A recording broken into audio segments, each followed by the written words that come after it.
Oh, same time?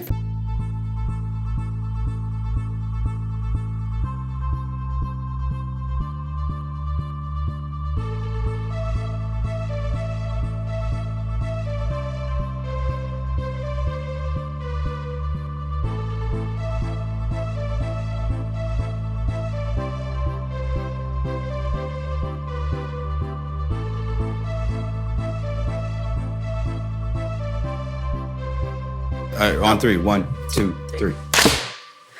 Perfect. All right. Hey, what's up, everybody? JTC Boy coming at you with the Culture Stream podcast.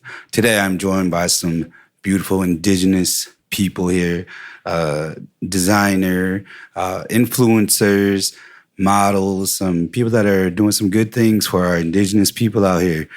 And we wanted to kind of dedicate this episode to indigenous people doing amazing things. And I have 5 with me in this room. And I'm going to go ahead and go around the table, let them introduce themselves. We have Chanel. Chanel, where are you from and tribes? I'm Iroquois from the Seneca Nation in upstate New York. Okay. Mm-hmm. Hi, I'm Cece. I'm Chicana Indígena. I'm Yolemi from Arizona. Nice. Oh, I actually will let you go last. Hamba Inamedui. Hello, everyone. I'm Alyssa Songoy. I'm from Fallon, Nevada, and I am a proud member of the Fallon Paiute Shoshone tribe. I'm Betuash Day, everyone. My name is Ira Hayok. I am MHA, and Lakota from here. Nice. And finally, our person of the hour, kind of been trying to get with her to come on the podcast for a while. She's like, come to Bismarck. I said, no. She was like, yeah, we can craft. I was like, I only make drumsticks, but that was years ago. Nothing compared to what she could do. Well, I want to give a shout out to our very special guest, Miss. I'll let her introduce herself. I don't have to. Hi, my name is Lauren Goodday. I'm a Rikra Hirata, an enrolled member of the Mandan Hirata Rikra Nation. I'm also Blackfeet and Plains Cree on my father's side. I'm an artist and a fashion designer. Nice. Well, thank you for coming on the Culture Stream podcast. Awesome. Thank you all for coming on. I know you guys had a busy day. You guys had a shoot. You guys were hungry when you came in here. Ate about maybe 2 full buffalo. I felt like that. Yeah. I said, hey, where's the fruit? Where's the salad? It's straight. No, we needed some meat. Straight carnivore. We needed sustenance and had a long day of modeling and shooting. Yeah, so let's talk about that. Let's talk about the process. Let's talk about how it's all done, like the idea, who do you work with, just, things like that. Yeah, so I have seasonal collections, all focused on my original artwork. So I always say I'm an artist first, and I was before I was a fashion designer. I do original ledger drawings, beadwork. I make traditional garments, mainly focusing on women's clothing, but I also do men's, cultural garments. I don't necessarily like to say they're traditional because I feel like as Native people, our culture is always living, breathing, it's evolving and it's changing. So I've always been a cultural artist since, childhood. Mm-hmm. I started doing beadwork when I was 6 years old, and it took me into making powwow regalia and also, working with different cultural items and traditional items such as rawhide parfleche, quill work, and on into ledger drawings. But I use my original art and I put it on clothing, ready-to-wear clothing. Basically, it's a wearable art print. And I feel like, taking my art from that level onto the wearable art made my artwork accessible to many. Whereas when I first started, my professional career in my early 20s, I was selling to different major museums and major art collectors. And so my art, and the whole reason why I did my art, it wasn't accessible to my own people. So I started making the wearable art, the ready-to-wear clothing, so that my own people could enjoy my art, because that's who I continued on our art forms for.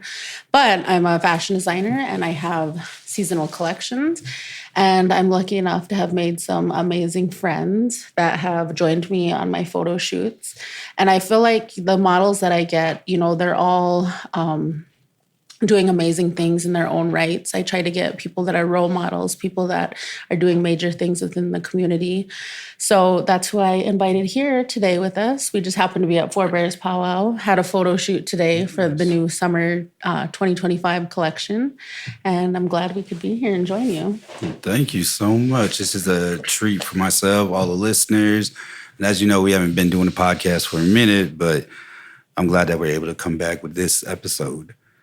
So many beautiful people here in this room, minus one, but no, just kidding. But yeah, let's kind of go around the table, talk about your experiences, influencer, lifestyle, things like that. Because we do have some people that have been hitting, I don't know, what's your followers on Instagram and all that? Yeah. How many do you have? I think like collectively, like on all of my social medias, I think I have probably like 200,000. Like That's pretty good. Yeah. She's like, I don't want to brag, but I know, like I'm trying. I'm gonna be humble. No. Well, I think in terms of, you don't have to be that humble. We're just like, She's like, tell the truth. we need your street cred.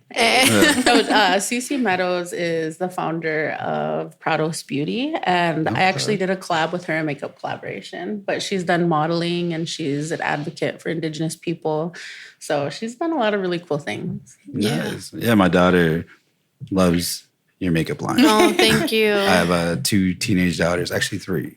And then 3, so I have 6 kids, 3 boys, 3 girls. Aww. But me and my companion, kind of like the Brady Bunch. Yeah. So, just a lot of mixing. We have our 2 together. But yeah, our girls are fans of your Thank makeup you. line. That makes me so happy. I started off kind of like in the fashion world space, like backstage though.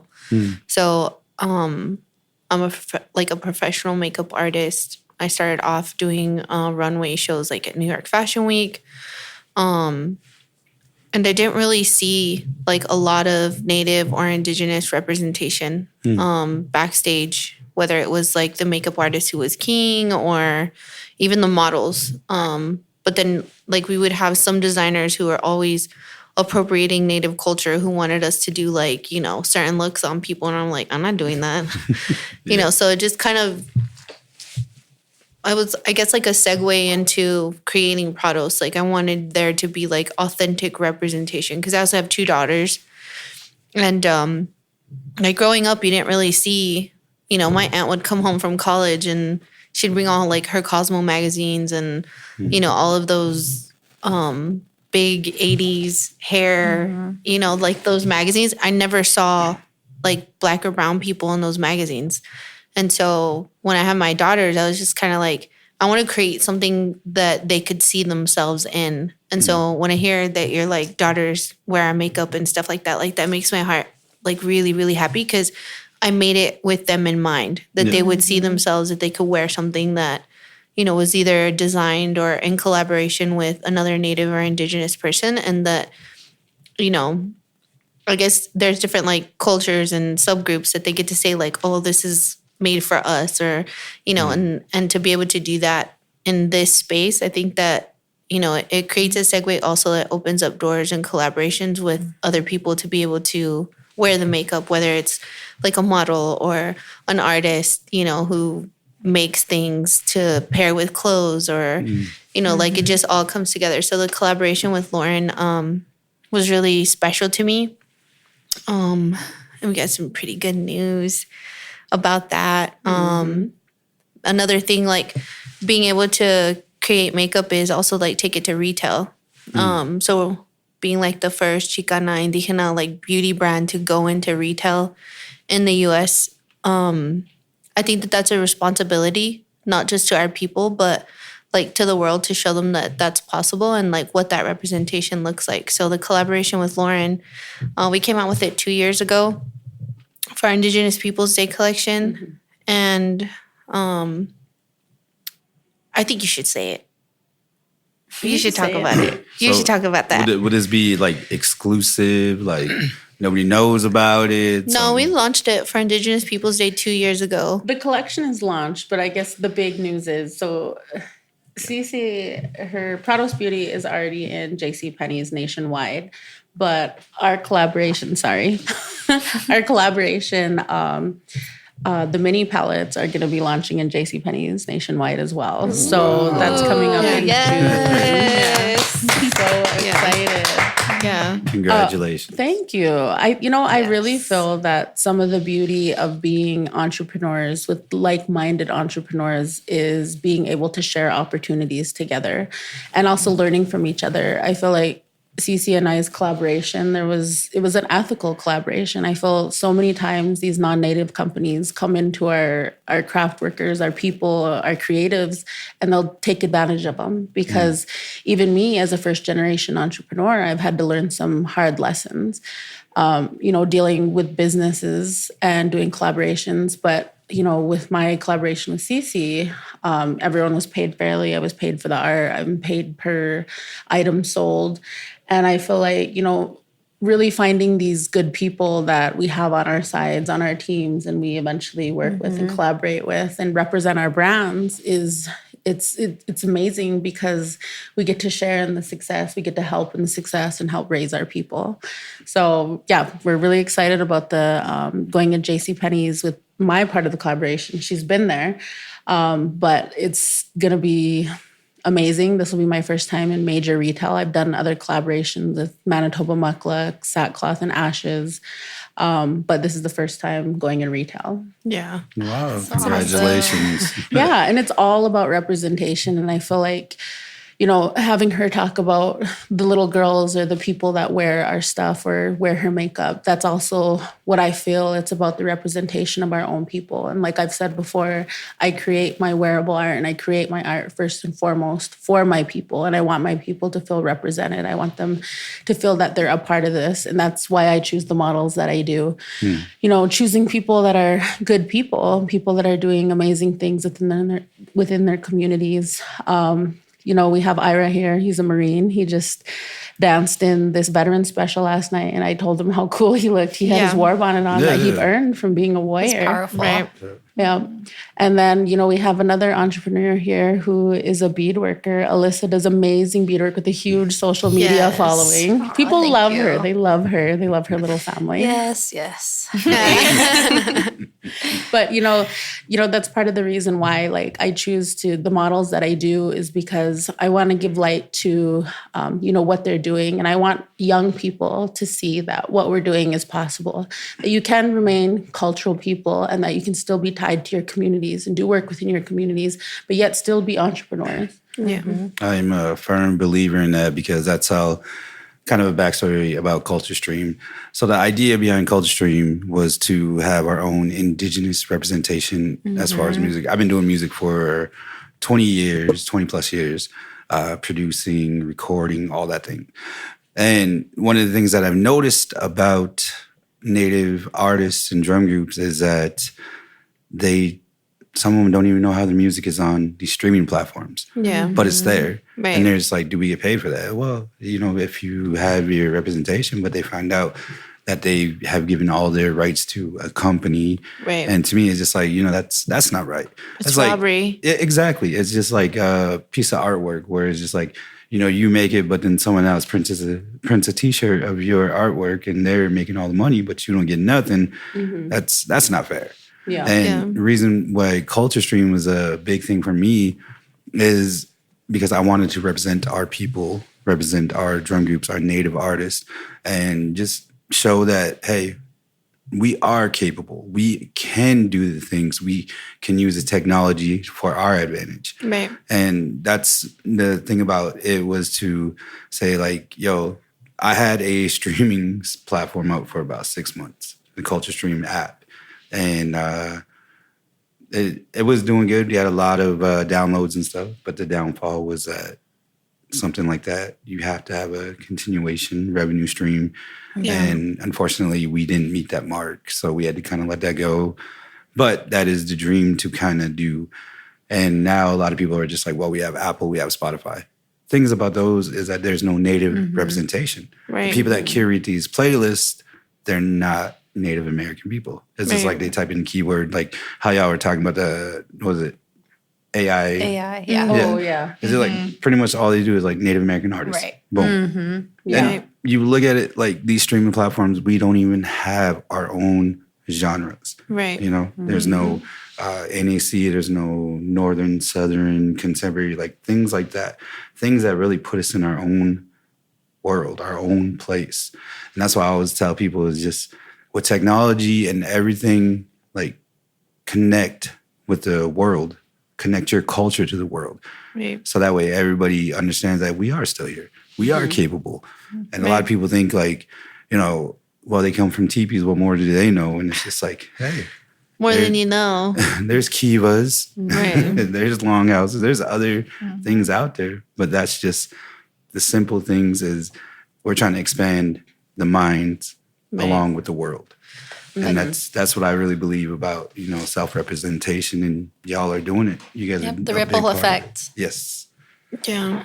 But I think the other is like important. We talk about this a lot about like what we're doing in our space, like and how that's like transforming the narrative of what we look like. You know, and Laura and I have like long conversations about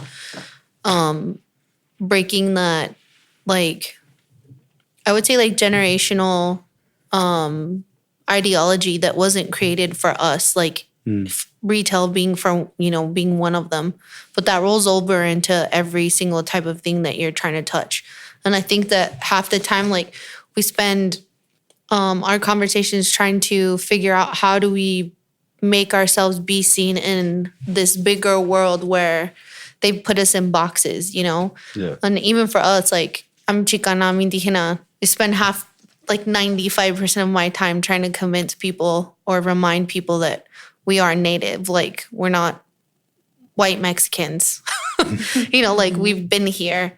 And so trying to bridge that gap and create representation for Indigenous and Native people is like the forefront of what we do. And once you're able to break that stigma or those, you know, learnings or teachings and dismantle those things, I think that that unity, you know, because we're all represented here from different nations and different people and different backgrounds, but yet our commonality is that we all have love for the same thing, and that's our culture, that's our people, that's the things that we create. And so when you're able to do things like that, take what Lauren's created, put it on a box, put it in retail, and show the world like, hey, we're not people of the past, and we are smart, and we are business women, and you can do things ethically, morally. You know, when we were doing our contracts, I kind of let Lauren be out in the water a little bit. I threw her a little life raft, and I was like, go ahead and read this contract. Tell me what you think about it. She's like, yeah, what did I sign? And I'm like, no. Like, you're not just going to sign that. I was like, that's the problem, like, in our community, is that you read something, you think it looks really good, but my attorney and I, we were just kind of like, let's just see what she, you know, it was a teaching moment for her. Yeah. Because I had already been doing contract work. I'd already been doing consulting work with other artists who were signing contracts. And I was just kind of like, no. I remember texting her and I was like, take a look at it again. Yeah, I looked at it. I was ready to sign. And she's like, are you sure? And then you're like, just ask for more. And I was like, fine. But the other thing is, too, is I feel like, you know, we're coming into this world, like when I had first started, I got taken advantage of by a non-Native company that was working with Native people for my artwork. They took my art, paid me $500, and I still to this day, I do not know the numbers of how much they produced with fabric and blankets. I don't know the numbers. I don't know how much money they made, but I know I made $500. But I know that they did well off in this business, which they no longer own. So, I mean, when I was working with Cece, she was like, ask for more from her. Ask more from I me. did. Professional, wrote in my little email. I was like, Her counter I offer. would like to ask for more. So, but she knew it was coming, and that's what she wanted me to do anyways. But that also really gave me the confidence to work with other companies. When I had first talked to her, I did some work with Lenovo, and they had given me an amazing offer to begin with. And she was like, ask for more. Yeah. And I was like, what? It was good to begin with. I'll say that. Yeah. And she's like, ask for more. I asked for more, and it was almost double. Yeah. And what was so good about working with that company is that they actually gave back to our people. They gave back to the MHA Nation language department. They donated, I believe it was 12 laptops, which they still use to this day within the community. So that's part of the other thing that I think with Indigenous entrepreneurs, artists, and creatives, that if you're going to work with non-natives, make sure that they're also giving back. Yes, pay you, but make sure that they're also giving back to your community as well. So I feel like with Cece and I, she's taught me a few things, gives me the confidence to say, ask for more. And we were just talking with Chanel. Chanel, yeah. Because Chanel, so going back to representation, I do feel that Indigenous people, we're all different. We come in different shades. We have different mixed lineage. Even me, I'm like a product of the Plains. I'm Arikara, Hidatsa, part Mandan, Blackfeet, Plains Cree. I have some Ojibwe. I have some Dakota blood from Fort Peck and Standing Rock. And so like, I'm a mix of the Plains, but I feel like even us as people, we're mixed with different ethnicities. But Chanel, she's a beautiful native model, quote unquote, but she's also comes from mixed heritage as well. Yeah. My father's Dominican. Okay. Yeah. She's a baddie. I know. She's a like baddie. all the way around. But yeah, like even, her, like she's modeling, she's getting contracts, and she's like, what do you think? And I'm just like, no. They've helped me a lot with that because I don't have the confidence to like tell them your rate. Yeah, literally. I'm like, send me all your best photos. I'm going to put a rate sheet together for you. What's a rate sheet? I'm like, no. Like these are, but these are things that I had to learn. It's definitely like a learning experience. Yeah. And I'm We just all like, what? just help each other along the way. Even myself as a beater, I've told Lauren some of the prices that I put out for myself, and she was like, No. girl, like, what? You should be like asking way more, and so that's definitely something I've learned as an artist as well. It's hard. It's hard, but it's just a learning humility experience. part of it. Yeah, we're very humble people. Yeah, we're very humble. It's like, what can you Very, really say? very. Like, what am I worth? Right. So, I also just enjoy doing it, so that's part of yeah, exactly. it can get clouded with how much you're really worth if you really like doing it. And if people really do appreciate and value you like they should, then it's just like from the top, it should be something, that would at least be agreeable. Right. Yeah. And that's just how it is. But we all know that the world out there, the cheaper we can get it, the better. Right. Yeah. I think like me, I was really lucky. I started working in the corporate world like at a really young age. And I was like first in my family to graduate, like go to college and do all the things. And so I was like really just steadfast on learning anything and everything that I could from anybody who would teach me, and like taking that and implementing it into, business, friendships, relationships with like my friends and the things that they're passionate and what they do. I think that that's the thing that's going to make our communities and our people be more successful. There's so much gatekeeping in our communities. Like they don't think that you can go out and become friends and be an advocate for somebody else. There's always like this crabs in the bucket type thing. And I always talk about community over competition. The moment that we stop competing with ourselves and with other people and looking at people as competition, tearing that like mentality away and saying, okay, look, you have a skill. Nothing happens to me if you sign a really good contract and you make some money and create generational wealth for your family. I get to walk away and sleep at night knowing that I can help you do something and make that available to people, but also that you can get paid and be respected for your work. Because as Native and Indigenous people, we didn't barter or do things for money. We did it to survive, right? Like, and so even now in contract work, quote unquote, it's the same thing. If you don't charge the right amount, or if you don't get compensated, like you don't eat, and who suffers? Not the person who's making you sign the contract, you do. Because you just gave away a piece of yourself, your art, your heart, your people, and like you should be compensated for that. So I always tell Chanel, I'm like, well, what are you going to charge? She's like, well, and I'm like, no, it's a no for me, girl. Like, we need to rework. So yeah. Ira's probably sitting over there like, Lauren, I'd like to be paid more for this. Yeah. Since we just finished. He's like, I'd like to I rework want more for this photo shoot. Iris, you guys get paid? I was gonna piggyback off what Alyssa said. She actually had this. She actually had a comment on one of her recent Facebook posts. Someone was accusing her of using AI because her beadwork is very, very intricate, and they accused her of using AI to like kind of like color in those little spots. Yeah. Like I couldn't, like, to me as an artist, when I read that comment, it felt like you can't be great. You know, it was like just downgrading what I had put out there from my heart, you know, from my own imagination. And it was like, no, like just everyone, you know, it's just fake, it's AI. You know, think of it as you could just easily put it into bead by numbers. Bead by numbers, you know, just. And again, I think that's back to the crabs in the bucket. Like, Yes, they gotta it bring you is. down in somehow, some way. And I feel like even me, I get comments like that too. Yeah, and I didn't even know there was an app for that. So. Well, it's easier to hit a target when it's bigger. Yeah, And that's true. you guys are doing something amazing. And the competition mindset, the thing of is like, I could do it better. It's like, yeah, you can. But You should try. Yeah. You Yeah. should Do it. try. Do it. And You should try. There's nothing wrong with trying or reaching out for help. It's just like me, I'm always interested in people coming up and saying, you know, because we do live stream at Powell's too. I got my little brother on. Like, I didn't even know he could do any of this stuff. But one day he was just like, let's try a live stream.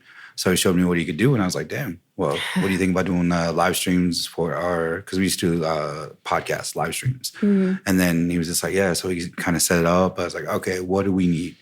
And then he's like, we need this, we need that. And he's been my guy ever since. Yeah. And then we started doing powers. He brought on his homeboy. And man, those two, I just got to do the sound. I just got to plug in the mic and we're good. But having that help, having people that want to push you to the next level, it's just, it puts you in a place where it's just like, man, like, what if we could all do this? Right. You know? Right. Rather than sitting there saying, you know, I could do it better. It's just like, yeah, you probably can. You know, I've been doing this for 20 years. I'm not familiar with all the technology, but it's like, I know, like, even my gear here is from like 2004. But it gets the job done. So Exactly. And it's just, I was always taught, you know, work with what you have. right. And I'm pretty sure we all were. Yeah. You know? Yeah. And it's just like, you don't need the best for the best. Right. It's just like, you make the best what you can do with it. Yeah. We were teasing Ira because he's like new, like he's, you know, he just got out of the military or he's just in the reserves now. He used to be active and like now he's like trying to segue into what he's doing. And like he's asking us questions all day about like being an influencer or a model or like, you know, and so Cece actually had a video of him that went viral today. yeah. On Memorial Day of him dancing yesterday in his war bonnet and his military uniform. yeah, It was yeah. amazing, but it's been shared over how many times now? I haven't checked it, but like No, the earlier last time we checked, it was like it's had like 400 shares, but I think it's got more now. It's got like almost 90K views or 100K views now. yeah. But Yeah. it's like what I started off like being an influencer like over 12 years ago and creating it's got 113K views and You don't pull your phone away from the- 512 sorry. Yeah, It's got like the it's too static. close to the wire. oh, my bad. Sorry. No, it's got like 113K views. It's Is been that- shared already like a whole bunch of times. She just posted. I This just morning. posted it this morning. It's crazy because my brother actually sent me that video. Oh, did he? Because Yeah. we actually sang for that veteran special. Wow. last night. Oh, okay. Better tag him. Nice. I know. I should tag you guys. No, so- but it was like that thing. I have a skill. I have a camera, an iPhone, and I was telling Chanel, I was like, I was so like insecure going and like scared, like going and positioning myself to get like a good shot of this. I was like, but it was all worth it because one, I was like really emotional watching him dance. I was emotional watching his mom record him watching him dance. And it's like, why would you not want to show that small part of the beauty of what, you know, your people do during, you know, that time to represent, but also to honor? Like, why would you not take a skill that you have, which is to make videos and to go stand and be really close to, you know, to what's being shown authentically and then tag him? Like, it That's didn't what we cost do to help you. each other. That's how we Yeah. uplift each other. Right. That's what's so needed. And he's like, I'm trying to be a We were model. teasing him. And We were like, you're going to be an influencer now. yeah, I'm like, He's you're official. You're official. You're in, Ira. Everyone's going to know you. All 200K of all these girls who love makeup. When she was taking that video yesterday, she's like, I'm going to post it tomorrow for Memorial Day. I was like, oh, that's a good video. Like when you're on social media, you kind of think of like everything is content. Yeah. But it's also like showing light to this part of our culture that a person that doesn't go to powwows or isn't familiar with how we honor our warriors, they wouldn't have known that. And it was like a real authentic moment. Right. And I was like, that is super good content, but it really does show like, you know, who we are as a people and what we value and who we value. Right. Yeah, because like me, I'm a male spouse. My husband's in the Army. He's deployed. When I saw them come out with like their uniforms and their regalia and their like his headdress and stuff, I was just like, how powerful is that on Memorial Day, when you think about what you're celebrating, who are you really memorializing? And you think about all of the other people, but 9 times out of 10, it's not memorializing our people, our relatives, the sacrifices that we've made, that we're still making. And so to see like Ira, he's young and like still honoring where he comes from and the thing that he did, which is to serve his time. Like you take that authenticity and you share it with the world because that's real life. That's our real life. Yeah. And so when you show that to people, it can not go viral because it's authentic. It moves people. And so every commonality in this room is that we want people to see who we are and not what you think. We're not from a history book. We're not, people that died. We've gotten so many comments, like we filter out things sometimes because it's hateful. And when people are like, oh, you're deleting comments, you're damn right we're deleting comments. We're not here for you to down talk us. You're not here to play with our mentality of, Well, you just don't want people to see the negative. You just want Yeah. people to see the positive. And our social media is our space. Yeah. So yeah, we get control over our pages, our spaces. We're not going to Yeah. let people disrespect us. yeah, it's like a drama-free zone. Like you Right. just It say, is, like it this is really a drama-free zone. Like you come here for love. You come here for light. You come here for, the beauty of who we are as people. You come here to discover, models and like people who are out here doing big things too with us. And like, there's room for everybody in this space, but like you need to come with the right attitude and the right heart at the same time. Yeah, that's so true. And, Ira, how does that make you feel knowing that you have all this support that's got your back? I'd say from the one with the least amount of followers, I think that feels really good. I appreciate all the experiences I've had.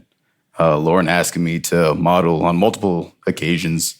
I still get the same feeling as the first time last March when she first asked me. It's always an honor to do that and work with great people who have such a big following and are putting out that positive message to our communities and kind of like leading by example in a way. And that's how I see it. I'm still fairly new to this. These ladies have been doing this, I'm sure, a while. But yeah, I'm just grateful for all of it, all the experience. It's really kind of builds me up to potentially one day put me in their shoes with what they're doing. So yeah, I'm grateful for it all. Nice. Yeah. One thing I will say is what I love about Lauren's shoots and even her shows and stuff, it's always such good energy. And like really I always is. leave feeling like really, really good. So like if I'm having bad days, like I look forward to coming to the shoots with Lauren because it's just like all the people she has in her circle, all the other models, everything, like very good. I don't know the words, but it's just like a Positivity. good feeling. Yeah. We keep We the compliment circle on what positive. we're wearing, how we're Yeah. walking. And I've made such good friends in just Good 1 year connections. too. Yeah. Like lifelong friends. It's funny because like last time we were together, we were here and we were painting crates at like midnight.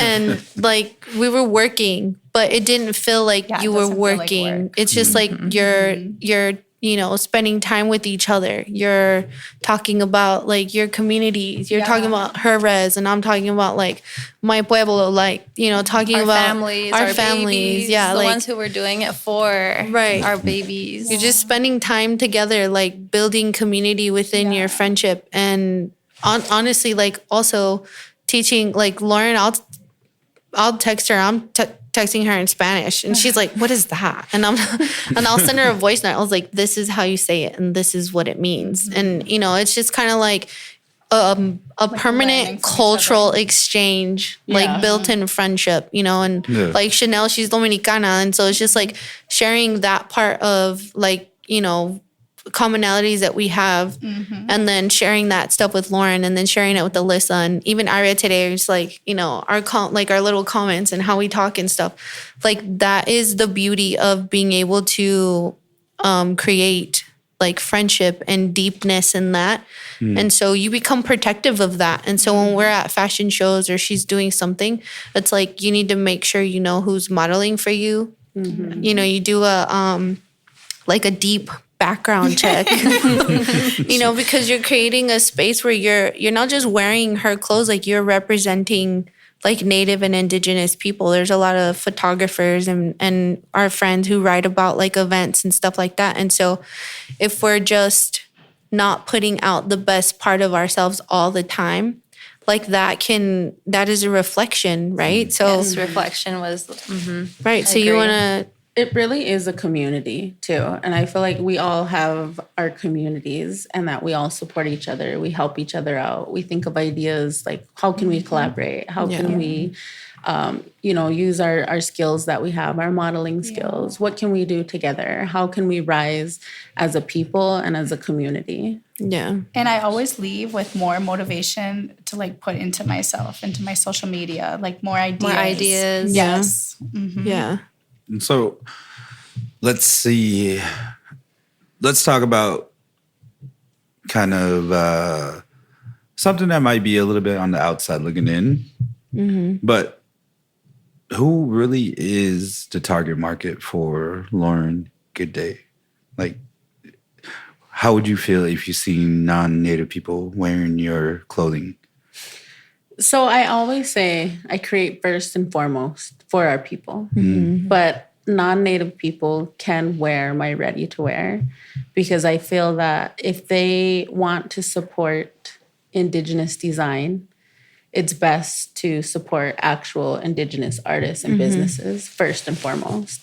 That's cultural appreciation versus cultural appropriation and buying from non-Native companies that appropriate our designs and iconography. So I by far say that my customers, the people that have supported me, that have built me, my business and artwork to where it is, are Indigenous people.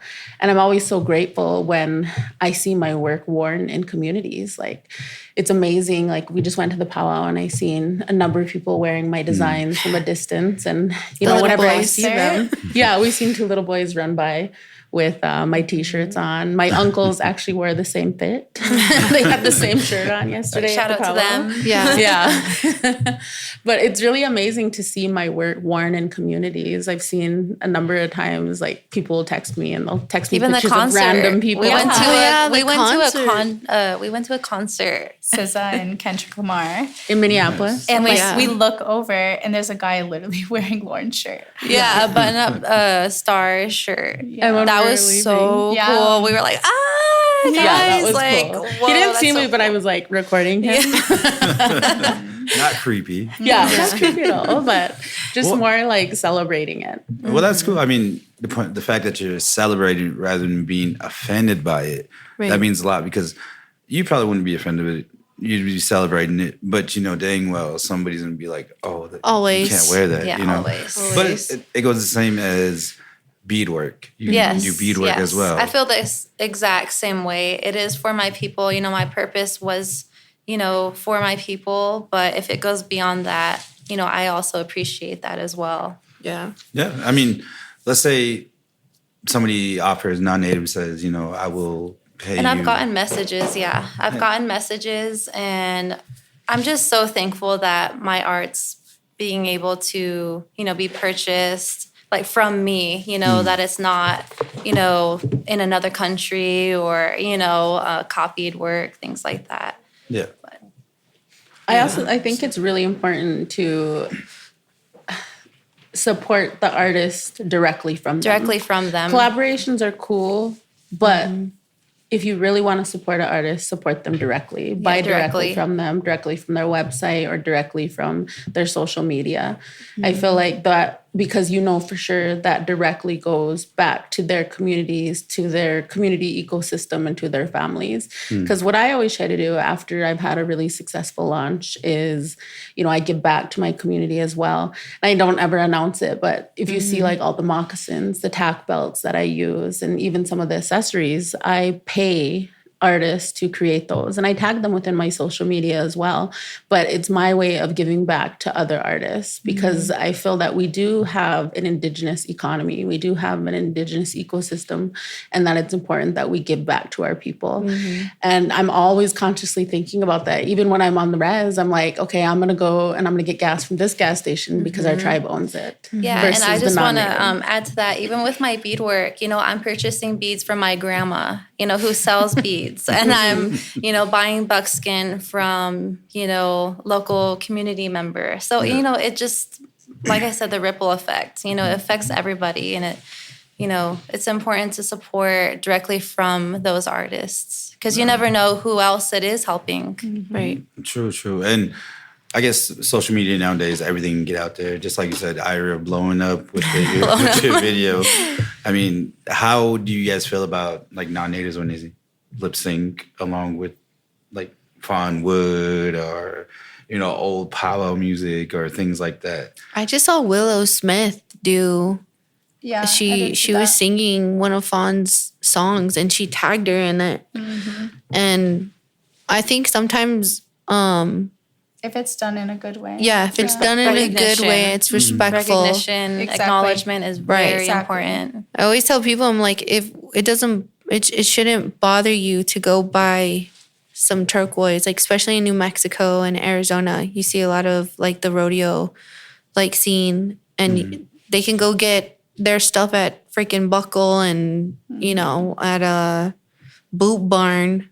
But I love Boot Barn. I love Boot Barn for my boots, but like I always like side eye the jewelry part, because it's like I know someone personally who makes that same exact thing, and you're not buying it from them. You're mass producing it somewhere else when you could just buy it from that person. But there are like big names in the music industry and fashion that actually honor and respect and buy things from actual natives, and then like tag them and ask people, please, like respectfully, support these, native indigenous entrepreneurs, because they're just trying to feed their families. Yeah. And so like when Willow did that video, she tagged Fawn, and I know like Fawn when it made like a big old social media post because she was excited. Like I don't think sometimes we understand how big our reach is. We think that we're just small, and it's like, no, our reach is culturally, like people literally, especially right now, a lot of Chicanos and, the immigration type stuff, and people are getting deported, and U.S. like born people are getting deported. And it's just like, they love our culture. They love our food. They love our music. They love all of the things, but they don't love us. Like, that's a hard thing to live with. And it's the same thing for Native and Indigenous people. They love the music. They love the powwows. They love our beadwork. They love our designs. But like, do they really love us? And so I think that when you can respectfully share that you do, that begins to dismantle a lot of conversations, and then you start digging deeper. That's the gift of social media. You can go down a TikTok rabbit hole so quickly just by an idea or something that you saw that was sparked because somebody big tagged you one time. Yeah. And I think that like that is so important. There's like a responsibility for us to be able to do that for each other. But like, you know, even Chanel, like, she models and stuff, like, when she's tagging people, like, half the stuff that's in my cart recently is just because of the stuff that she tags. For real. She's for reals legit influencer. She influenced me a number of times. So we just had a fashion show in Santa Fe and she's wearing this shapewear. She's been doing a lot of shapewear gigs. She came out and her body was bodying. And I was like, What is that? girl, did you get a BBL? Give me the link right now. And then she's like, it's this shapewear. And I was like, consider me influenced. Yeah, for real. It's funny. That's like the thing about our people too. Like, you know, I tell Lauren all the time, we've been working on like a special formula for a minute now. And she's like, when's it going to be ready? And I'm like, look, ma'am, if we put out basura, like our aunties are going to be the first ones to cancel us because one, we don't like spending money and it being trash. And two, like they don't like spending money and it not being something that you can look at and say, oh, this is native indigenous made. Like you have to come with the thing that you're saying that you're going to make and it has to be great. We're working on another collaboration. Yeah, we're working on something else. It's in the works. It's in the works. It's going to be like amazing. But at the same time, it's like, why can't you go to Chanel's page and watch what she's doing and be influenced in a way that when you buy something like that, you know it works. Like there's so much, there's a lot of influencers out there who will say anything for money, inauthentic things for money. But when you know that like it's an influencer that you can trust, I feel like in our communities, it's really hard to be an influencer and not tell the truth. Like you can't just take money. Right. Like Chanel's never put anything out there. She's like, you know what, guys? Exactly. She'll text us like, I just got an offer. I cannot accept it because this is trash. Like, like everybody's watching. You better not, you know? Well, it's like on reservations, there's always that one grandma or auntie makes the bomb-ass Indian tacos. And it's just like once they had that sale, boom, everybody's going there. And the next person be like, hey, I'm having a sale. And it's just like, next time. Next time I got you. You know? Yeah, no. But that's exactly what it's like. It's just having people inspiring and being a representation of our own people to kind of connect. And it's all about connection. And like I said, you know, we're using what separates us guys from the world is that we have our culture, is that we have our identity.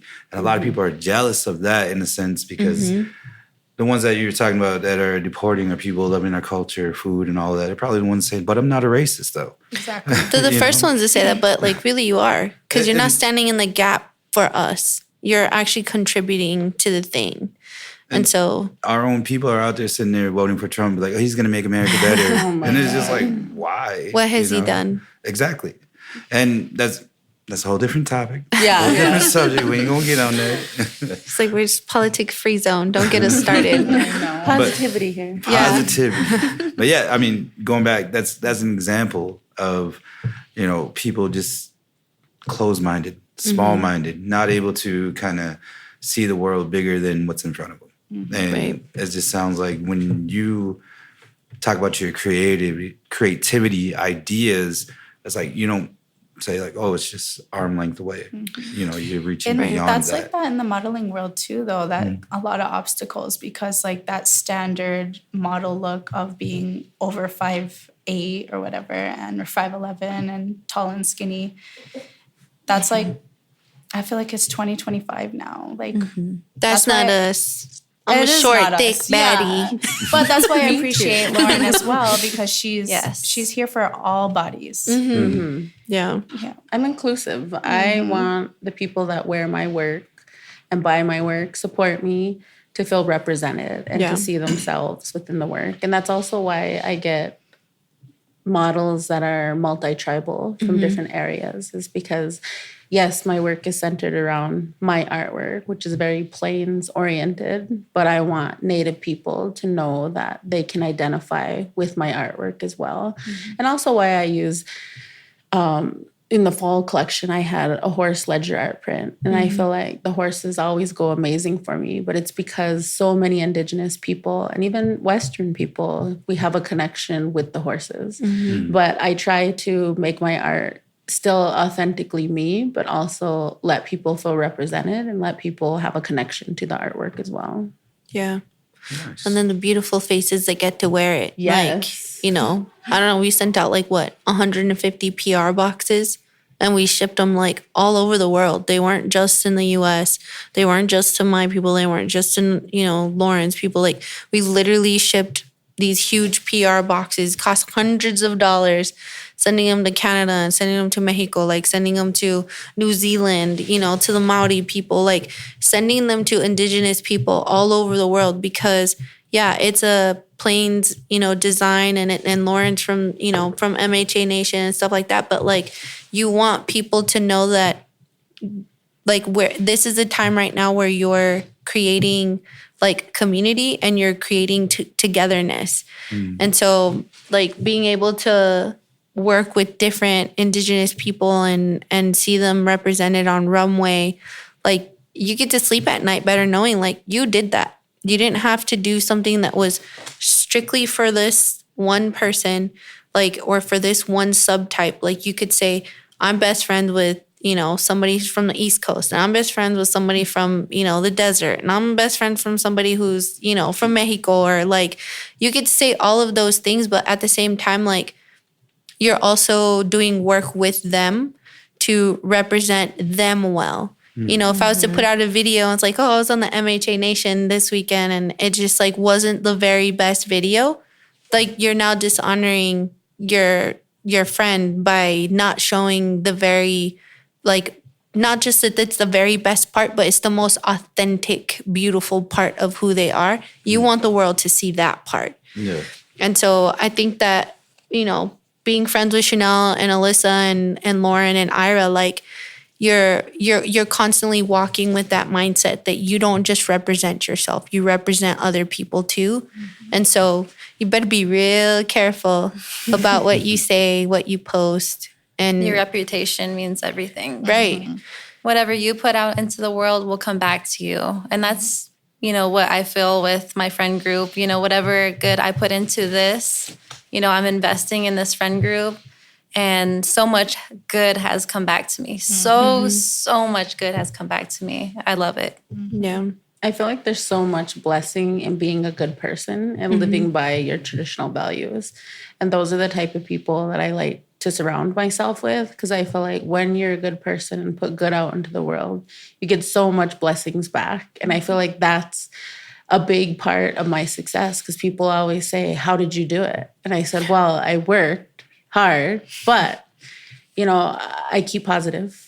And I always say, I manifested it, because I do. Whenever I'm creating and I'm working on a drawing, I'm like, this is going to be so beautiful. And when it's done, I'm going to put it on a skirt or a shirt, and people are going to love it, and it's going to sell. And therefore, I'm going to be able to come back and pay my mortgage and pay for the food on the table. So I'm always constantly manifesting positivity, and I surround myself with positive people. And I think that's how we are, as a group. We don't want no drama. We don't want no mess. We just want good things. My environment is so important. Even when I bead, I have to listen to good music. My son has to be in the room with me. He gives me so much love, inspiration, happiness. I have my bead wall, and it has all of the colors, all my beads, all the rainbow, from red all the way to black and everything. And I have a really good light source. And with working with Lauren and being around these people, I actually, it feels like I'm in my craft room, because I'm surrounded by such good energy. It's the people that I want, in my corner, supporting me, continuing to love me. So that's just, my environment really affects what I put out into the world. Beading, modeling, representing my community. It's all tied together. Thank you so much. Oh, sorry. I was on a phone call from my mom. She's probably like, where are you? We're on a podcast. We're doing a podcast, Mom. Even her mom was trying to tell her to jump on the podcast. She's like I do say, the reason why I am the way I am is because of my mother.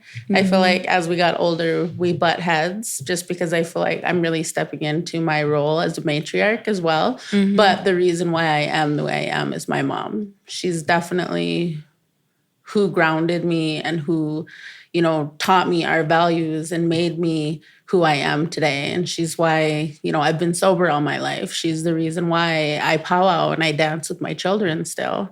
And she's the reason why I am who I am and how I got here. So thanks, Mom, for giving me a call. I feel like she's always a constant reminder. Shout out to Mom. Yeah. To your mom. Yeah. Well, everything has been amazing with your guys' journey, career, everything. We're just getting started, though. Yeah, we have so much more to do. Yeah. Still got a whole mountain to climb, but hopefully we got the right gear just to make that ascension north. Yeah. But yeah, one of the questions I wanted to ask was, would you ever want to see yourself at like the Met Gala? Someone reaching out to you as like a designer, how they reach out to like Louis Vuitton, all these other designers. Someone exclusive said like, hey, Lauren, would you be able to make me a gown for the evening or something like that? In terms of being in big spaces, for sure. But in terms of the Met Gala, I feel like a lot of people don't realize or fully know what the Met is. So it's the designers that buy the tables and they ask the celebrities or the people, they ask to dress them. And so for me at this level, I'm not at that level to buy a table and be dressing people. Maybe Not one yet. day. Would that be the goal? Not yet. Would that- I mean, I'll go anywhere. I feel like if the creator intends me to be at that level, yes. But if the creator wants me where I'm at to inspire a youth and be working within the communities, that's fine with me too. I feel like I'm living out my dream right now. And I've had some great collaborations. I've met amazing people along the way. So, you know, I'm open to it, but I'll always, you know, be one with my people. I feel like, you know, the reason why a lot of people will talk about, oh, when I make it, I'm going to move here. I'm going to do this. But for me, you know, I've lived away. I lived in Santa Fe, New Mexico for a number of years. I lived in South Dakota. But I mean, my goal was never to live in a big city. My goal was to be amongst my people and raise my children in culture within our communities, to know their community.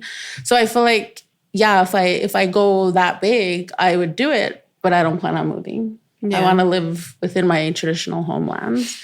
But I mean, sky's the limit. I think that, you know, Indigenous people can do big and major things. And, you know, I'm only the start of it. And I feel like all of our generation, like right now we're talking about like, you didn't know about this coming into it, but you're still, you know, you're such a founding member of what you're doing with your podcast. You're going to inspire other younger people to get involved. Doing beadwork, you know, you're going to inspire people. Being a warrior, you're continuously inspiring our young men to be good young men. And I feel like all of us, we all play a big role within our people, and sky's the limit. So what we do within our generation, I feel like the next generation, it's only going to get bigger and greater. Yeah. And we wouldn't let her not do it. I'd be like on a plane here just to drag her out of the house. I mean, if somebody wants me to do accessories for them, I think a lot of people, yeah, I do a lot of the ready to wear, but I think they forget that I'm a traditional artist. Yeah. Like I She can makes weed, I can everything. quill, I can make I these feel traditional like you showed garments. people this year though, like with what you made for Amber and for River, like I think you showed people you could do that. That's where I began. And like, I feel like they just think of me as like, oh, you just make a bunch of ready to wear clothing. But it's like, no, I can actually make these garments. Yeah, no. It's like, I don't necessarily have the time to make a garment for everybody and a dress for everyone because I'm only one person. But yeah. No, she made all our accessories today for the photo shoot. Yep. And she's Our earrings. our earrings, and you know, she's always making stuff, and I'm like, what are you doing now? At Yeah, like 2 o'clock in the morning. Or for her Actually, kids, just she, all of, you know, outfits. hakas and the girls' stuff, like the ribbon skirts. Oh, well, we were here last time. She was making a ribbon skirt like at 2 o'clock in the morning. And we're like, girl, we're waking up in wear like to the 5 shoot the hours. next day. Yeah, we're like, you need to go to sleep. Yeah. She's like, I will when I'm done with the skirt. And I'm just like, what, like, show people that you're like an actual, like you're a real artist. Like you make your stuff. And there's just like so much like background and conversation where, you know, people just, I feel like when people know they can't get to you personally, they will start attacking your craft. And that really isn't, I have to, have conversations with her about like, that's not a reflection of you. That's a reflection of an unhealed person who's projecting. And it's your job to not listen to them, and social media is like hard for that. Like it's hard for you to cancel out like the bad things that people assume or lie on you about. But I always tell her like, it's none of your business what another person thinks about you. Exactly. Like your business is to know who you are and what you do. And you are like a certified freaking baddie who does all of this stuff from scratch. Like, I've been beading since 5. I've been sewing since 13. And I feel like this has just kind of in reference to some stuff we've been hearing lately about the work that I do with my ready to wear. But it's like, I can construct these traditional garments. And I feel like, maybe I just need to remind people and show them what I do. Like even this past week, I made 3 shirts for my son and 2 breechcloths because he got bigger and he grew out of his past outfit. So I had to make him an outfit, and I was working for 5 days before we came to the powwow. But it's like, I'm still working on all of these garments, but I do create the ready to wear to make my work accessible to more people because I just can't sew that fast to make everybody handmade stuff. Right. And I love that like Ira's been with us all day, like with just a bunch of matriarch baddies, like because he's gonna be a father, like, and he's gonna have to teach his child like their ways and what they do, but he also has to teach his child like to respect women and to see like what we do. We're not just mothers. We're not just someone's partners. Like we're actual entrepreneurs. Like we have our own lives. I have kids in New Mexico that I'm going to fly home to tomorrow because I miss them. Chanel's kids are in Florida. Alyssa brings her baby with her everywhere she goes because he's little. But like I have 4 kids. Chanel has 3 kids. Lauren has 3 kids. And it's like him watching us, that just opens up a whole different type of world to him of what the possibility is when you are in community with women who are doing things, but also teaches him to be a protector for us. Because, when he is on social media, and he's going to find out really quickly, I don't know how many new followers you have today, but like he's going to find out that like we are constantly under a microscope all the time and people are just watching what we're doing. And so being a good representative of your people, but also of like her craft work and what she does. It's not just about her and what she does, because there are other people who do the same thing that she does. She just does it in a different way that puts her in a different like type of platform. And it's easy for people to judge that when they're not doing the same thing. And it's all about what she's talking about, like the mindset to protect yourself, like of knowing who you are and where you come from. Like, I hope she makes stuff. The Met Gala table is only $25,000. Like, let's all pitch in. For real. Like, all the proceeds from this episode.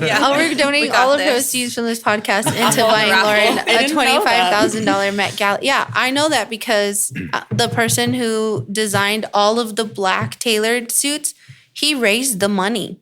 So like the end game in our community isn't for us to be like, oh, like one day if I can afford it. No, if you put your money in and your friend from, Oklahoma puts their money in. Yeah. Like, well, no, you're just showing that it is possible. It is possible. If you want, I mean, we don't say like, hey, I like music. And I started doing all this because I wanted to be a producer. I did 90s R&B, like all that. That was my love. Yes. I wanted to get better. Favorite genre right there. And yes. The thing about it is that I have gotten better. Right. Because I put the time, the effort, the love I invested into this. I've invested into myself, learning how to play instruments, all that. I learned how to play the flute, self-taught, keyboard, guitar, all that. Just self-taught, just through ear.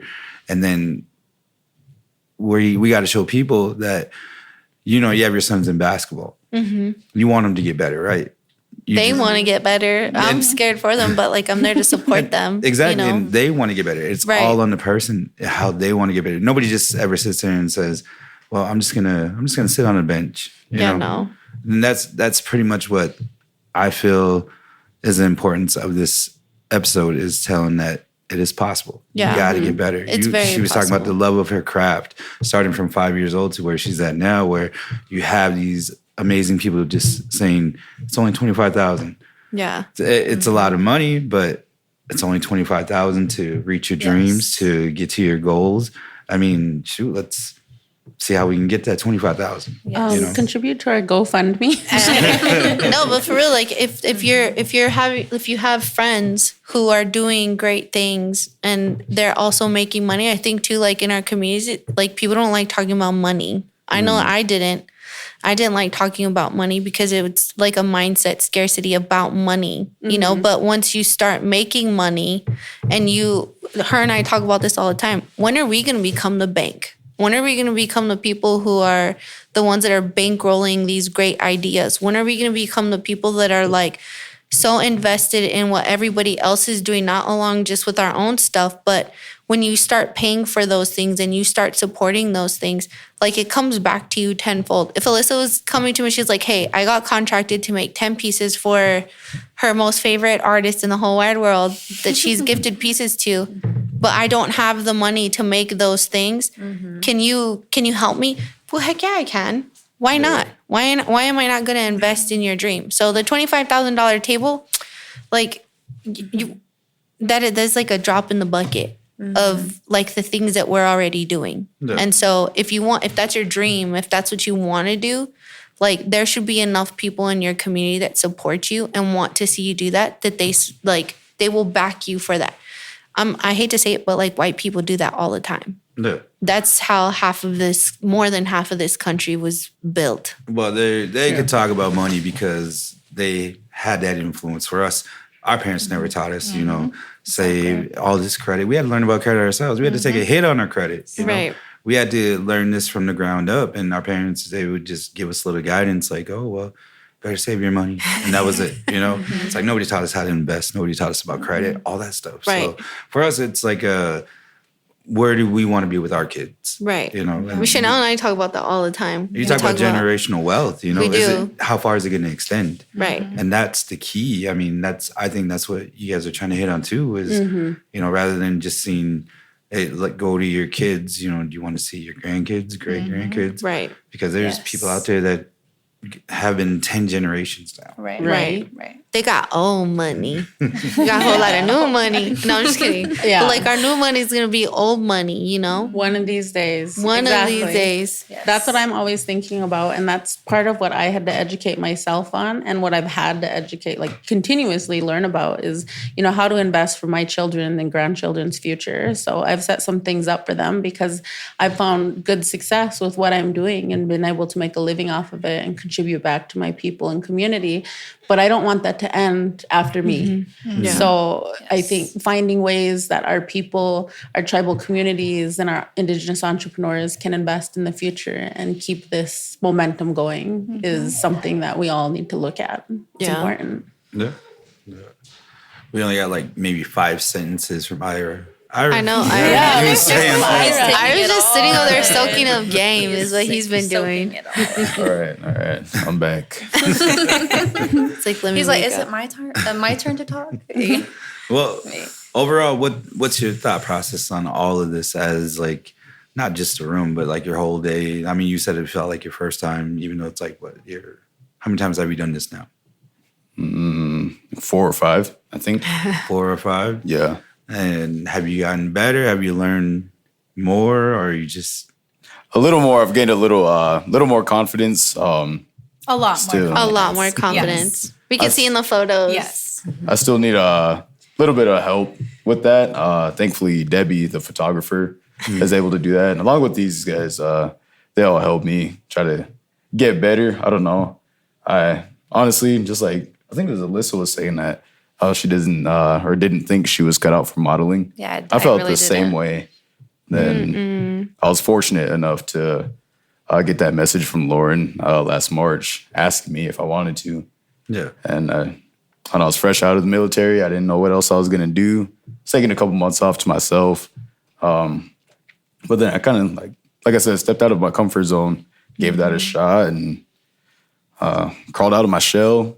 Here I am a year later, still doing it, still learning learning to get better with good guidance, with a good group of people. So what's one thing that you would tell younger males that kind of want to do the same thing? What's a piece of information or advice that you could share? I'd say basically what these ladies have been saying. So me personally, I feel like I kind of have like a small circle of people I call my friends. People that I actually like surround myself with like daily. Just because a lot of today's youth, or even people that I like, my peers or people that I've grown up with, I just kind of like don't follow the same what they do. I'm kind of, I guess, self-reserved. I kind of like to watch what people do more than participate. I've been sober all my life from everything. It's awesome. So I feel like that alone goes a long way. It can open a lot of doors. It's definitely setting an example. I've been told that multiple times. I don't want to say that in like a bragging way, but I kind of accept it now, and I try to be that like role model, because I've been told that there's younger people that look up to me inside and outside of the power circle. And I try to keep that positive image. Like they've mentioned, I was a Marine. I just got out a year and a half ago. I do firefighting now. And I keep just trying to put on for my people and making my family proud and trying to be that one that the younger generation or even people around me can look up to in a good way. I don't try to brag about anything. I can just do what I feel is right and just hope that other people will see that and maybe want to follow. Because like they've also said is that that ripple effect, it can definitely go a long way. If you have the right people around you, the right audience, people that you're presenting it to, even if you don't even have to think that anyone's watching and just kind of like doing the right thing regardless. I feel like someone's going to notice. Yeah. Yeah. And that's what they talked about was you're always being under a microscope. Even when you say you don't even feel like you don't make a big deal. Like I just keep to myself. But you'd be surprised. People are watching. You are a role model. And I think that's so important for our young men to see, because all of us, we all have sons. Right. And we need Indigenous men that are healthy, living good lives and doing good things to be their role models. So thank you for being who you are and doing what you're doing. I know you're kind of like, I just am, and I'm not trying to be anyone, but I mean, But you are. You are important. Yeah. You're very important. Thank you. Yeah. Nice. I think it's important to tell our boys that too, like constantly and all the time. Because, Lauren said we have boys and we're constantly having, I have conversations with my boys like daily. Yeah. Like they're beautiful and they're smart and they're intelligent and them up. your brown skin is beautiful. Your long hair is beautiful. Like you're a whole vibe. And like just like telling our boys that, like really like tearing away that generational, intergenerational trauma that you call like not uplifting your kids and telling your kids like you can do literally anything, you can do literally anything. And so like having, Ira today and my boys are already texting me like, who's that? They want to model so bad for Lauren. I'm like, she just needs to come out with like a kids collection. Like you can do it. But it's like, they're already like, who is that? Like, it's, how come I can't model? It's like, because Ira's a grown adult. But I do think that a lot of Native men don't think that they can model. Yeah. Yes. And even today, like this weekend at the powwow, I love coming to like everyone's different powwows. I like going to powwows, but like here, like you can see them in the corner. They're kind of just like Unknown talent. Yeah, unknown talents. And it's like, Undiscovered. yeah, I'm bold though. I'm like, I'll walk up to you and just like, you are freaking beautiful. Have you ever thought about modeling? And they just look at you like, no. It's like, why not?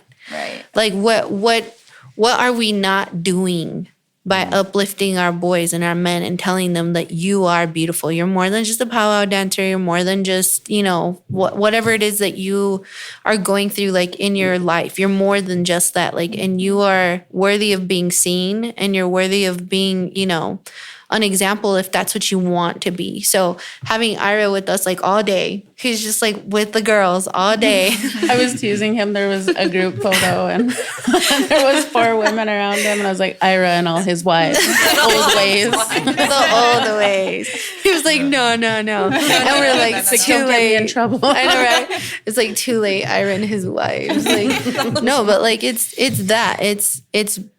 It's having also a safe space for us to know that there are men out there that we can have amongst us in our community, in our photo shoots where we're changing and we're like, you know, we're models and they're being respectful. That is a powerful thing. Like, so shout out to your mom and your parents for raising you. Like, because I saw your mom yesterday, I cried. Like I was like so emotional watching you dance while I was recording.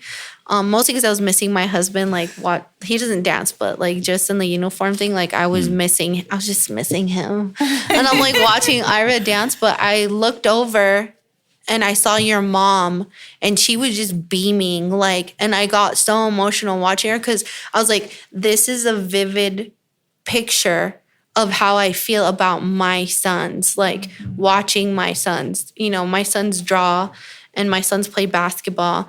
And like, there's nothing, even Chanel, she'll send me videos and, you know, of her boys and what they're doing. It's like, we're more than just what we do. At the end of the day, like, we're simply like mothers. And so to watch and learning from each other. Yeah, learn from each other. Like, what are you doing? Like, you know, but like doing those types of things and knowing that you're sowing into a future of what someone's going to look like and what they're going to, you know, represent and how they're going to be in the world. That's so important. And so like watching your mom, I was literally just like, man, that is a woman that is so proud of her child. And just beaming. She's like running around looking for water, like, he needs a water. And I was just like laughing because it's like, that's so me. That's me, like, when my boys are playing basketball. I'm like, everyone stop. Yeah. Their shoe is untied. No. Well, I think that's already, you guys are kind of breaking a generational trauma.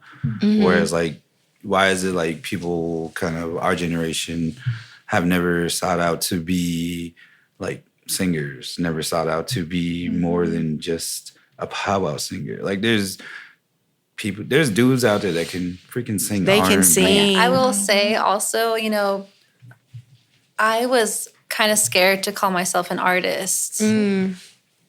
Like, I was kind of nervous. Like, what are people going to think of me? You know, oh, I'm not a doctor. I'm not, you know, I don't have like this really, really high like profession. But I'm really comfortable with saying I'm an artist. I love telling people I'm an artist. And now I'm stepping into like who I am. And with the help of these ladies and the people that have been really supportive and loving, I'm stepping into my modeling. You know, it's so amazing. Like, these things are just coming to me. So I'm so grateful for that. So was it a tough transition from the artist perspective into the model? It's kind of like being behind the camera to being in front of the camera. Yeah, definitely. Yeah, it was, I don't know. I had such a good introduction into modeling because of Lauren. You know, it was, I'm doing this for my friend, but I'm also having fun doing it. You know, like when we work for her, it doesn't feel like work. We're all laughing, you know, cracking jokes, you know. Oh, and we love you to were eat. featured in Vogue. Yes, and then I was featured in Vogue because of Lauren. Yes. It's so amazing. Don't All tell of me these you're not a opportunities. model if you ain't been in Vogue. Yeah, I can say that line now. So I'm so grateful for who I am, the people I'm surrounded with, and I give a lot of thanks to Lauren for giving me that confidence that I never thought I had. And sometimes that's what it takes, is someone, you know, from the outside to really believe in you, encouraging you. And that's what we all do as friends. Yeah, it's our community. Yeah. Seeing the support flower one in in the Yes. sand over there. That's what it takes. It's just being amongst people that will see that and encourage that. Because for my little guys, they love to sing, but they're so shy. Yeah. And it's just like, you know, you guys you're capable. Come on, let's do it. You know, and me, I'm shy too, but I've had to learn, like, if I want to do something like this, Yeah. you gotta Just turn around.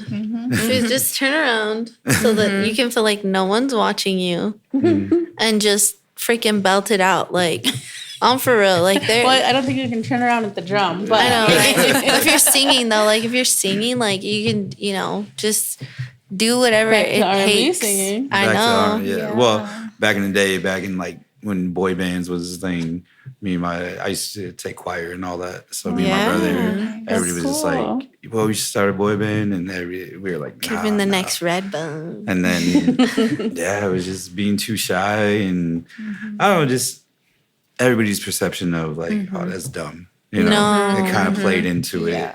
But it's like small-minded. Yeah. Like I grew up in a town of 5,000 people. Right. So it's hard, like once you kind of like get something good going and you're like, all of a sudden you're Hollywood. You Right. know? And it's just like, dude, like you can do the same thing. What's preventing you from doing the same thing? Yeah. That's like a hater mentality, though. Haters. That's like a hater. Like, it's like somebody who wishes they could do what you were doing. Because in the back of their mind, like, that's 9 times out of 10, that's what they're thinking. And that's what usually haters' makeups are that they either tried to do what you're doing and couldn't do it, or they don't have the confidence to do what you're doing at your scale. And they probably do. There are so many people who don't take chances on themselves because they're so worried about what people other are people going to think of say them. or what people are going to think of them. But like, you know, it's at the end of the day, like, I think walking in your purpose is so important. I tell Lauren all the time, it's just like, you've already done so much work to get to where you're at right now. Like, that you're just starting to scratch the surface on what the possibility is. And if you let people stop you, then that's as far as you're gonna go. But when you surround yourself with people who are like gonna hype you up and tell you all the time, like, you are worthy of all the things that people are saying about you in these magazines. You are worthy of walking down the runway.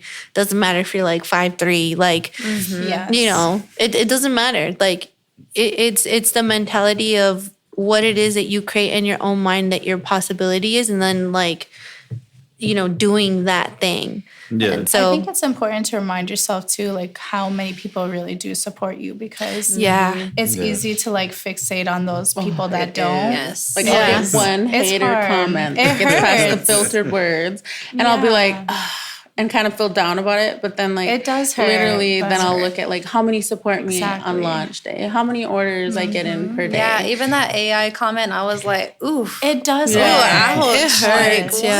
What? Right. Like, We got a you know, hater you comment were on the same day, and I shared my screenshot. we both did. Yeah. We both did Yeah, the same it day. There must have been sucks. something in the air, you know. And that's why I have to turn off social media sometimes. I really have to just put away the phone and just focus on my purpose. Why am I doing this? You know. Right. Yeah. So You do. Like, I notice, like, multiple times, I won't say a lot, but sometimes there's been, like, people will be saying things online, and, like, I just kind of check out. I check out online, and then I'll literally just refocus on my here and now, my beautiful children, my healthy children, my life that I have, and I'm just like grateful for it. So there is, like, we're all talking about social media, but at the same time, you know, we live in the real world. We are responsible to our communities. We're responsible to our families. So it's important to always remember that and remember our values as Indigenous people as we walk in everyday life, whether it's, you know, wherever we're physically at or within the social media space. We have to remember our values. We have to remember that we're the role models for our people. And we may have the one crab in the bucket that says things about us, but we need to just remember to maintain our sanity and maintain who we are as Indigenous people and our values. Also, too, like, who you tell right away, who you're texting right away. I'll screenshot them all. Yeah, and she's like sending it to us, and we're like, okay, like, we all know this is a lie. This is a hater, you know. And so, like, But we're all there to support each Right. other. Yeah. too. and I lift think each other that's up. Cut each other important. down. yeah, Yes. remind, No. you know, don't say anything to them. Like, it's Not irrelevant. even worth your time. Yeah. No, yeah, you have to do that. Well, that's everyday life. Yeah. And, Yeah, every day. You know, it's whether we focus on the pull or the push, it's up to us. Right. You're always going to focus on people that are going to pull you down or people that are going to push you forward. Right. So every day it's making a choice. And right now, you're making a choice to put yourselves out there. You're Right, making a choice to stand in front of cameras, even being on a podcast, you know, because we've had people say things, and to me, it's just like, oh, well, you know. Also, too, listen, people Ben. don't. Yeah. Also, too, people don't want to listen to positivity. Like Yeah. they really don't. They don't. They want to sit in negativity. And They being want to like miserable. wallow and fester in negativity. Go do that somewhere else. Because that's like how they feel us. comfortable. Yeah, but not like our we vibes. don't.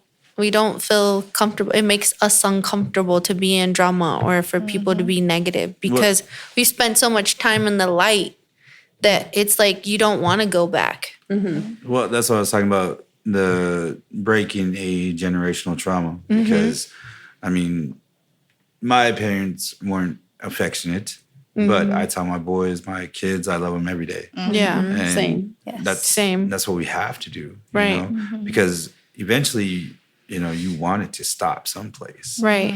You want growth to be imminent. You want growth to just keep going on to the next generation. I always say I'm excited to see like our kids' generation too grow up as adults because they're going to be so different. Yeah. Yeah. Yeah. I just don't like the slang. Slang Why? is weird. Why? Slang? Because it's chatty. Yeah. Yeah, like skip Skibbity toilet. or that. Because you're gonna crash out. Because you're gonna crash out, Oh, bruh. yeah. Crash out. Oh, my kids don't even call me mom. Like, Bro. bruh. They're like, bruh. And I'm like, what? Bro. Yeah, my daughter, she's like, oh, I'm about to crash out. I was like, you're tired? Yeah, I know, for real. My daughter said that to me the first time. I'm going to crash out. And I was like, no, you can't. We have basketball in an hour. And she's like, no, like, I'm going to freak out. And then someone was like, he's tweaking or something. And I was like, what? Who's on drugs? I was like, what? Man. What is going on? I was like, did their mom and dad know? Like, what is it? She's like, no, like, that's not what it means anymore. And I'm just like, look. I think we're getting older now. Nah, guys. y'all done took our slang that was perfectly fun and made it your own, and I'm not okay with it. Well, welcome to the life, Ira. I know. I'm still. These guys were saying some stuff I didn't understand. I'm the youngest one in the room. I know one of my nephews. One day we were texting and I just happened to say like, "Oh yeah," because I'm ill like that. He says, "Are you okay?" I was just like, "Shit." He's like, Never mind. Never mind. I'm sick with it for real. No, like I sometimes think our kids don't understand that like we created slang. And we made Facebook. We were cool. We made social media. We made MySpace. cool. Yeah. We made MySpace For literally. real. We literally, I'm like, you think you're cool, you're in STEM and you're coding. I've been coding since Yes, like literally. 1998, bro. I could put purple circles in my MySpace bio.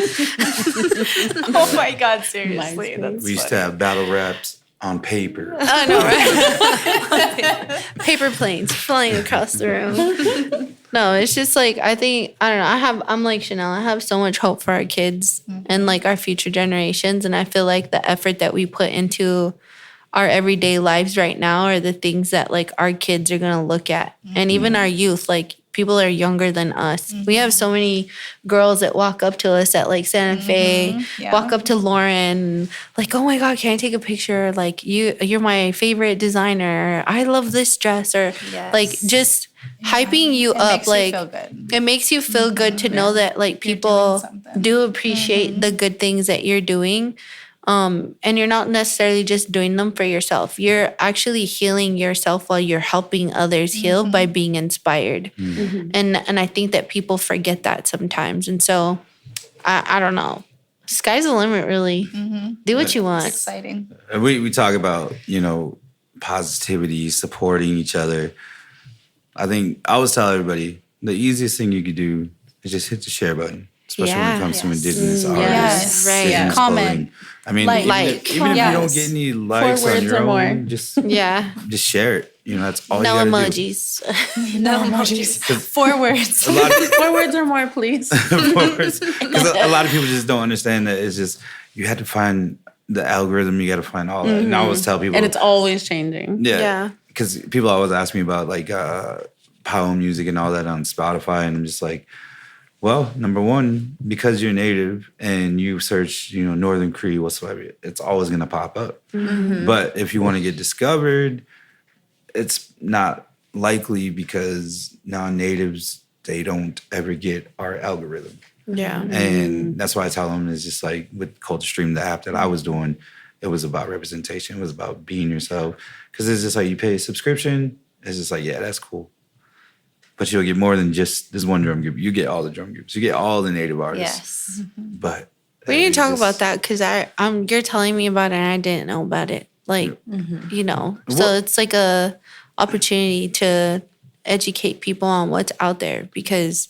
Well, you look at how everything's evolved nowadays. You don't even have to go to the store. You get Instacart. Right. You want the newest movie, like you don't have to go to theaters anymore. Yeah, Minecraft is already out, Yeah. And then so how long does it take you to listen to a song before you actually think you like it? I don't know, like 15 seconds. 15 seconds. Yeah. So 10 seconds, it's considered a stream. Okay. Because our minds have just, we don't ever focus. Right. We know what we like. We know what we want. We want it now. Right. So it just, 10 seconds. Before it used to be 30 seconds. No, Then we're it in was 15. instantaneous humanity now. Exactly. Reels, we TikTok. want it. You know what I'm saying? Right. It's just like, True. there's It's that dopamine. Uber Eats. We Yes. don't even have to leave the house. my Everything's gosh. right there. Yeah. Right. So that's how we're evolved. And for us, it's kind of, I guess it was kind of our fault. No, just kidding. But that's what I'm saying. It's just like with the streaming app that I was doing, it was just trying to educate, trying to share what it was all about. And I do want to help our indigenous people. And Right. that's important. It's like, if it's not with me, at least it'll be in the future. At least somebody will be like, yo, that's important. Yeah. Because it was more than just our own tribes. Like, I wanted to reach out to the Samoan, the Maori, people that have culture. Yeah. And that's why it's called Culture Stream. Yeah. That's why it was so important for me, was that the fact of culture, because I grew up my dad was the first language speaking Dakota, his first language. He didn't go to school till he was 8 years old because he didn't know English. And it's tough because my generation, me and my siblings, he never taught us. Come to find out, it was easier for him to teach others because his dad, my grandpa, I've never met my grandpa. He passed away before I was born. But he was in boarding school and he got beat for speaking his language. Yeah. So in turn, he kind of taught my dad the same thing. Like, it's bad. Yeah. And that's kind of where we had to heal from, because it's not bad. No, it's a part it's of not. us, We lose our culture, our language, and like, who are we? And I always tell people that, Yes. it's just, all we are is just dark-skinned white people with a tribal ID, with a blood Right. quantum. Yeah. We need the culture. We We need need the the culture. culture. We need the language. When I started like becoming close to Lauren, she's the person who taught me, like she brought me back to the importance of my cultural identity. I was just thought, like, I always used to say, like, I'm just a brown girl from the sticks, like, and really the way that I grew up, like, very traditional. My grandparents only spoke like Spanish and UME, like they didn't even speak English. I didn't even speak English. I didn't speak English until I was like almost halfway out of first grade. I had to do like ESL and stuff. Like, I didn't speak English. I only spoke traditional UME and Spanish. And so, like, sometimes people ask me, like, are you, like, you speak Spanish? You speak other languages? Because you're so articulate with how you speak words. But it wasn't until I started getting closer to Lauren that she was just like, why don't you talk about this? Why don't you talk about, like, your culture? What she would ask me questions and I'd just so easily answer her questions. But she's like, why don't you center yourself around that? Like, you have children. It's important for you. I'm like, well, my kids do a lot of traditional things. I do traditional things. But it wasn't until she started teaching me about the importance of not just knowing your culture, but being connected in your culture. And, like, going Teaching it home to your more children. and teaching your children that. Telling them it's important. Yeah. And so it's just like, now my kids, they're more aware that their identity is more than just being brown kids with long hair and doing traditional things. It's about like being people that pass that down generationally, because otherwise, like you said, for us, it's just like, oh, we're just brown people from the sticks. Like, no, we're more than that. I think that's where more healing comes from. Yes. You know, knowing where you come from. And I say this all the time now. If you know where you come from, like, you know where you're going. I feel like one of the reasons why I focused on clothing and art is because art is our physical manifestation of our culture. It holds our stories. Like there's a reason why things are certain colors. There's a reason for certain designs. You know, it tells about who we are as a people. And that's why I've been so adamant about it. Like, I feel like there's a big push right now for language revitalization, which is beautiful and needed. And this would have been a place for Jay Lee to step in. Remember, she was here and she's like, I think I'm going to go. I don't think I have a place in this. But I mean, this would have been a perfect spot for her to come in since she's a language teacher. She's another one of my models. She's A boxer. a boxer. Badass. I feel like she's such an amazing MHA role model. Yes. And I feel like there would have been a place for her in this conversation. But I mean, I feel like all of us, you know, in all of the sectors that we do, we are representing. What we do is making a way for different people, whether it's language, whether it's art, whether it's warriors, whether it's, you know, being mothers, being models. Like, we're all in our different spaces and we're making ways for our children and the younger generations. And it's needed and important. Exactly. That's the idea, and that's the point that we're trying to get across, is that culture is important, and your expression with that in your art, your clothing, it shows. So now, got to do our part. Right. You know? Yeah, I feel like it wasn't even like, when I was a teenager, I feel like there weren't a lot of Native designers in our area. There wasn't. And I feel like the only Native design clothing you could get was culturally appropriated. And so I always wondered, I was like, you know, it wasn't that long ago we were living in earth lodges and teepees. Why don't we dress that way? And I'd always like say that. And I was a young person and nobody was wearing ribbon skirts back then.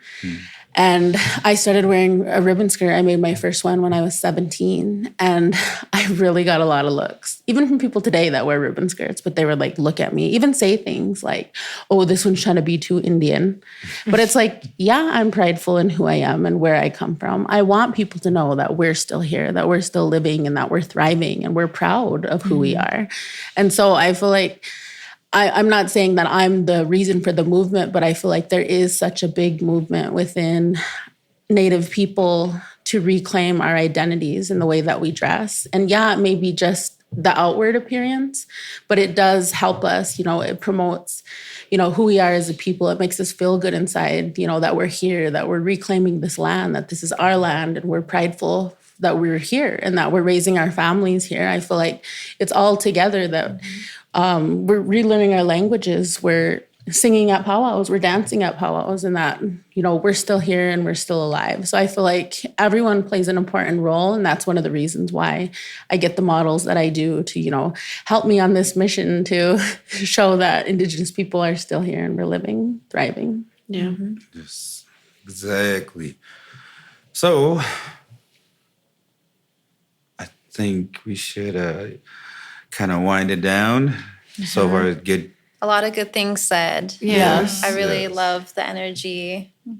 I can't wait to like listen to this back. We're going to live here all motivated, like, yeah, we're going to do this, next. Let's see what comes out. 25,000. Yes, 25,000. Yes. I mean, that wasn't my goal, but now that I know I don't want to say only 25,000 because that is a lot, but it's not unreachable. Yeah. No, if you think about it though, like if you take the average money spent that people spend on junk and redistribute that to something that's meaningful, it's not that much money. Like, really, if you think about it. Like if people pay a subscription that they don't even use. Right. Why not? I wish we could have did that with Culture Stream. I'm just kidding. No, but I'm Don't serious. give up on your dreams. I think like people don't understand the power of $1. Like they really don't. If you have 200 and something thousand followers, if one person donated $1, you'd have $200,000. Oh, like that's true. I have 220,000 followers. On that's what I'm saying. Instagram. If you I just ask need 25,000 yeah, views. if you put that out, and you're like, if some of you would give $1, and I think that like. Or 50 can give 50 cents. That's what I'm saying. Like I think sometimes we don't compute or calculate in our minds like how simple things are. We think about a number, or we think about a goal, or we think about a crazy idea. Yeah. But if you think about who you know, use your resources, and just ask. I've been in boardrooms where people have the most amazing ideas, because I do a lot of consulting work for small businesses. These people have $1 million ideas, and they have proven concepts, like actual working concepts. And because they were afraid to ask, those concepts have stayed in thumb drives and in boardrooms that will never see life. And I think that like once we start dismantling this idea that what we're asking for is too much, then you'll see more people do things. You know, if you're talking about your streaming service and stuff like that, you might feel like the cards are stacked against you. But if you get enough people in the right rooms and you talk about what you're trying to do, those people are going to back what you have to say, or like what concept you have. Because honestly, like, if you were to say, I need $25K to go to the Met Gala so I could dress X, Y, and Z person.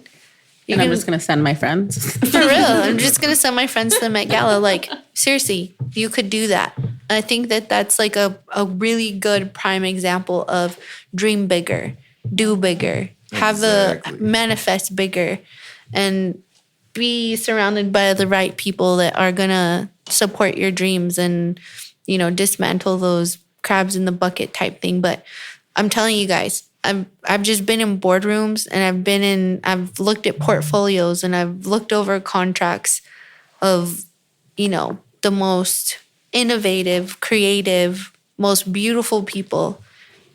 We don't take chances on ourselves. And you have to bet on yourself every single time. And it's good to be humble, because that's who we are at our core. It's in our DNA. But there are times where you're going to have to lower the ladder and get yourself out of the burning building first.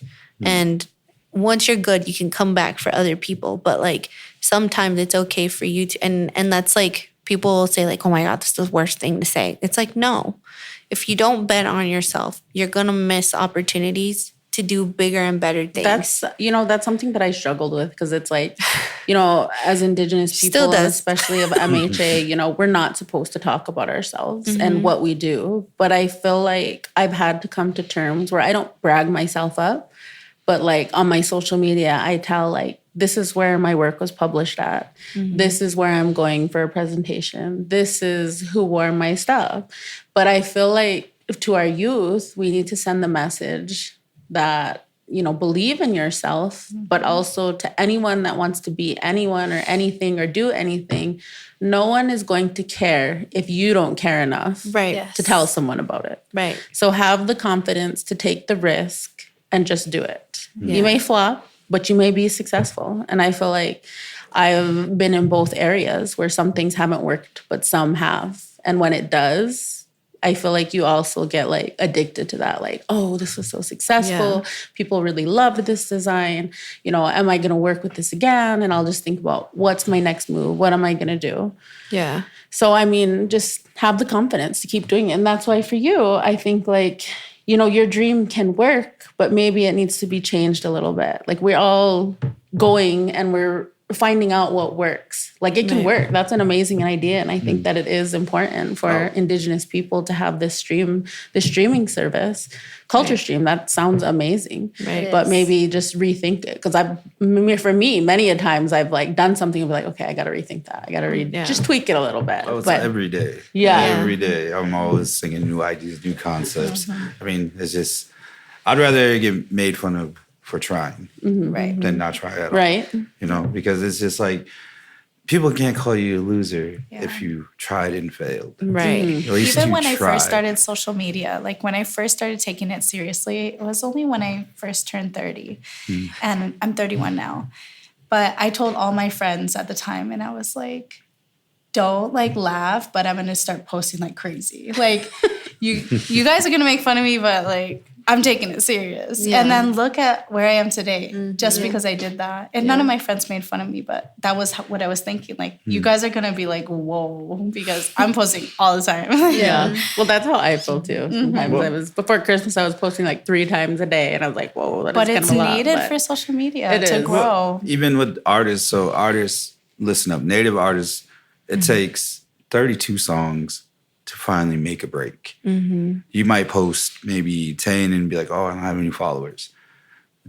Keep going. Keep posting your music. Keep going. And keep pushing your music. Because there's people out there that will have 20 albums, but they'll never ever push themselves out. It's like, oh, yeah, it's there. And be proud of it. Be proud of what you do. Yeah. It's just have pride in everything that you do, especially when you want to represent yourself, knowing that you're also representing, you know, your family, the people behind you, your ancestors. And that's what I think we should focus on, is just knowing that the people behind us are the ones that set the way. Yeah. We're just going a little bit further. And we're hopefully getting a little bit further for our kids. Right. And Yeah, that's super important. The other day I post a lot of like motivational quotes, and I post a lot of music on my stories and stuff, but I posted a motivational quote from Successful Goat, and it said like, I have more L's than wins. And it like that resonated so much with me because, you know, besides my friends, like people wouldn't know how many L's I've taken. And so I reposted this, and I got literally like hundreds of DMs of people saying like, I resonate so much with what you posted. But the quote was like, it said, I've taken more L's than wins. But the difference between you and me is that I didn't quit. And I think that like, that is the thing that, you know, is going to carry your dream forward, is that, yeah, man, you might have taken some L's and the streaming service might have got shut down, but like once you rework it and you have the right people behind you to back that, get influencers to spread the word. yeah, like, you know, just Native influencers, indigenous influencers. start the, like redo it, like relaunch it. Yeah. Like if you Don't believe give in that, don't give up on it. And if it got shut down because you didn't have, you know, enough promotional content and people weren't buying ad services on it, like try again. Like especially right now, like I'm always looking for new music. I don't like posting the same music all the time on my social media. too. She doesn't I'm either. She's always like, looking what for song should I music. use? And I'm like, I don't know, bro, but like, Even I'll on go on, beadwork, indigenous beadwork artists, posts. page, just so I can find new artists. one of the things that kind of like native artists, drum groups should understand is that a lot of the times these streaming platforms, they take weeks, months to upload your music. And the idea with the app was that, hey, once it's ready, put it out. But a lot of people were just like, well, is it exclusive? It's like, yeah, for the time being. Then later on, we can be in the loop of all these streaming services like TuneCore, CD Baby. It's just like, yeah, we could be on that platform. But the important thing that I stressed was self-representation. And it just, like I said, people want what they already have. It's just, I have Apple Music, I have Spotify. If it's not on there, then I'm not interested. no, I That's- feel like we're in a culture change right now where people are like, you know, and I think Lauren, indigenous people want to give business to other indigenous people. right? We talk about this a lot too. Like retail is changing, consumerism is changing every single day. People want to know what they're buying and what they're supporting and who Who it's they're buying it benefiting. from. Yeah. You know, and I think that's what's made us like successful in this space. Being the face of our business. Of being the face of our business and doing what we say we do. You know, if I was to talk about all day long about what Prado's does, like, and never talk about what we do, like people wouldn't know about it. It's just the people that benefit from it directly. I don't even have to talk about what we do as a brand because so many people have benefited from the brand, whether it's nonprofit organizations or other businesses or like people are trying to like raise money and like stuff like that. Like we give back to that. Lauren and I, like even with our own collection, like yeah, it's going into retail, but her and I have donated so much back into our communities and other communities because of what we do. And it's, we have people to answer to. Our community asks us, like, what are you doing with the money? And it's like, we're giving it back to our people. And so I think that when you have that conversation about like what is happening in consumerism, not just in retail, but like in people in general, they want to know who they're supporting. They want to know about Alyssa and her husband and her beautiful little baby. Like when you buy from her, when she's sitting there beating, go tell that story about how your room looks. Tell your story. Tell your story. Tell your authentic. I've definitely been influenced by my friends. Like, post more. Just do it. You know, they want to hear your story. People love you too. And I'm like, your little well, boy. I don't know. I'm kind of shy to step into that space. No, like you have to. My best friend is like in love with Chanel's content. We're in the morning. She's such a supporter. I love like her. she loves her content. We're sipping outside, having our cup of coffee before the kids wake up in the chaos. We're watching the sun come up, and I can hear her watching her like morning when she's getting ready, and she's like, "I wonder what she puts in that. Like, what were you making the other day? What was it? You were cooking something. Oh, she's a cook too. She was making Alyssa like habichuelas or something. Yeah, what were you making? I cook some Dominican food. Yeah, she's cooking like Dominican food, and Yeah. Teresa's like, "What is that?" She's like, "Is that sazon?" And I'm like, "Yes, it's sazon." Like, just text her, call her, and ask her for I the. post a lot. No, but like my life. you're watching. You're watching. But I tell you this all the time too. Like when I didn't know you, who I seen on social media is like a completely different person than who you are. She's in actually real life. really hilarious. She's very She's professional. She's a and comedian. Yeah, she's so cool, chill. Like I did not think that we would have been this close before we met. Yeah. But yeah, I want people to know you because like Well, I think even for me, think they like I don't deserve have to know social you. media all figured out. I feel like I could get more comfortable with being on camera and video. Like I feel like for me, I'm so like business oriented on my business page. I have a private page that's like I just post pictures of like my family or selfies, but like I feel like I don't show a lot of my personality, but I post what's most important to me, which is the art and representation. Right. But I feel like I am But I like think I'm a it'd be real cool for people to positive. know you. I'm funny gonna have like a person. reality show and Yeah, like, we need a reality show. have us That like would be so funny. follow us like Imagine. yeah, we like saying Then they'd see the real me. Oh my gosh. Yeah. what's it, Kai Sinat or whatever? Be like, hey, you should hang out with like the baddies for 24 hours. Like, you think your content's cool right now? Like, do you understand native humor? Yeah. Like, you know, let's like, I think that like people seeing a more, I would say that like a more authentic you, because you're 100% authentic, but I think more personal you. Personal, yeah. Like more personally, like freaking hilarious. Yeah. You know, I'm like a Chicana indígena from freaking Arizona, and I live in New Mexico, and I'm like, my best friend is from freaking North Dakota, and they're like, how the fuck did that happen? Like, how did that when happen? they came, I was like, welcome to the res. I know. She's always like, when are you coming to see me? Like, come over here. And I was just like, I love being Let me here. show you my res. No, she does. She's like, come. I mean, I have to show you my res. Look at my trailer. Like, look at these oil wells. I know. And I'm just like, you're so cool. Like, I'm like, now you have to come to my rest. Yeah. I know. Yeah, we're the gonna next go to trip. Chanel's res, every res, and then we're gonna go to Alyssa's res. We're just gonna go hang out in Nevada and just, you know. Well, y'all only come up when the snow's gone. No, we came up. I No, know, we that's were what- here. They were talking about how beautiful it was. I was like, yeah, it's super beautiful, but it's frigid Really cold. cool. No, we It's were cold. we were just We here. did a shoot outside. Yeah, and it was like snowing. -7. We were like little like.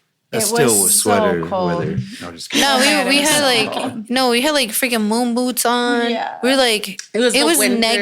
-1. It was really cold, but we were only out there for a little bit. Yeah, that's true. and then like we left, and I was Wearing like really sitting on the puffer jackets and tarmac. vests. Yeah, I was sitting on the tarmac for like an hour, and I was like freaking out. I was like, Lauren, what the heck are they putting all over this plane? It was They like were, like, blue and de-icing like the green, plane. Yes. and I was like, what's gonna happen? I was like, should I just get off the plane and like wait till it's not frozen. And Daniel was like, my husband's Daniel, he's like, if you do that, you're going to be there like for a month. He's like, just get on the plane.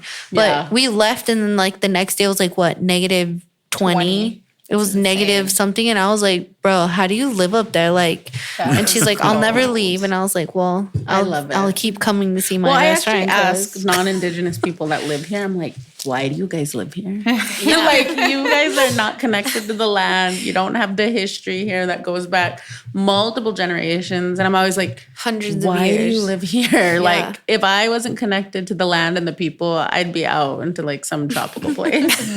I don't know, but I love it here. I lived in Minneapolis for about 20 years. Okay. And one of the actors from that area was asked the same question in an interview. I think it was Josh Hartnett. Okay, yeah. And they said, well, what do you do during the winter? You guys have 9 months of winter. And he's like, well, why do you think we're so good at sports? Why do you think we're so good at our crafts? It's like, because it's so cold out, we get a chance to actually focus on our craft. Right. Oh, that's true. That's true. Maybe that's why I'm so good at art.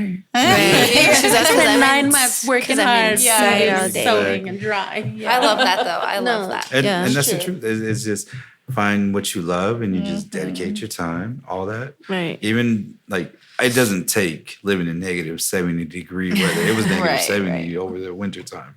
And it doesn't take that. It just takes dedication, time, effort. But yeah, just something I wanted to share about living up here. Right. But yeah, for like a week, it was like negative 60. Yeah, that's too much for me. I'm a desert rat. I'm like, I need my heat. I need my sun. I wake up in the morning and it's like first thing I do, go open my curtains. Me too. Hear my coffee brewing before I get the kids ready. Like, I had to be in the sun. If I'm not in the sun, I get like depressed. I seriously do. I lived in New York for like 3 years. I was so depressed. I didn't even know why. It was like, oh, you have a vitamin D deficiency. And I'm like, what is that? And they're like, well, when you're not in the sun, and you always see gray skies. Right. They're like, you're from Arizona. So if you're not in the sun, like, you're most likely going to get a vitamin D deficiency. Well, it turns out vitamin D deficiency, like, can, like, kill you, really. It's real. It is. It's real. It can cause, like, you know, a lot of stuff until it's like, well, what do I do? And they're like, well, you should take this one pill, 80,000 milligrams once a week. And I was like, well, I could just go home. Jen was like, no.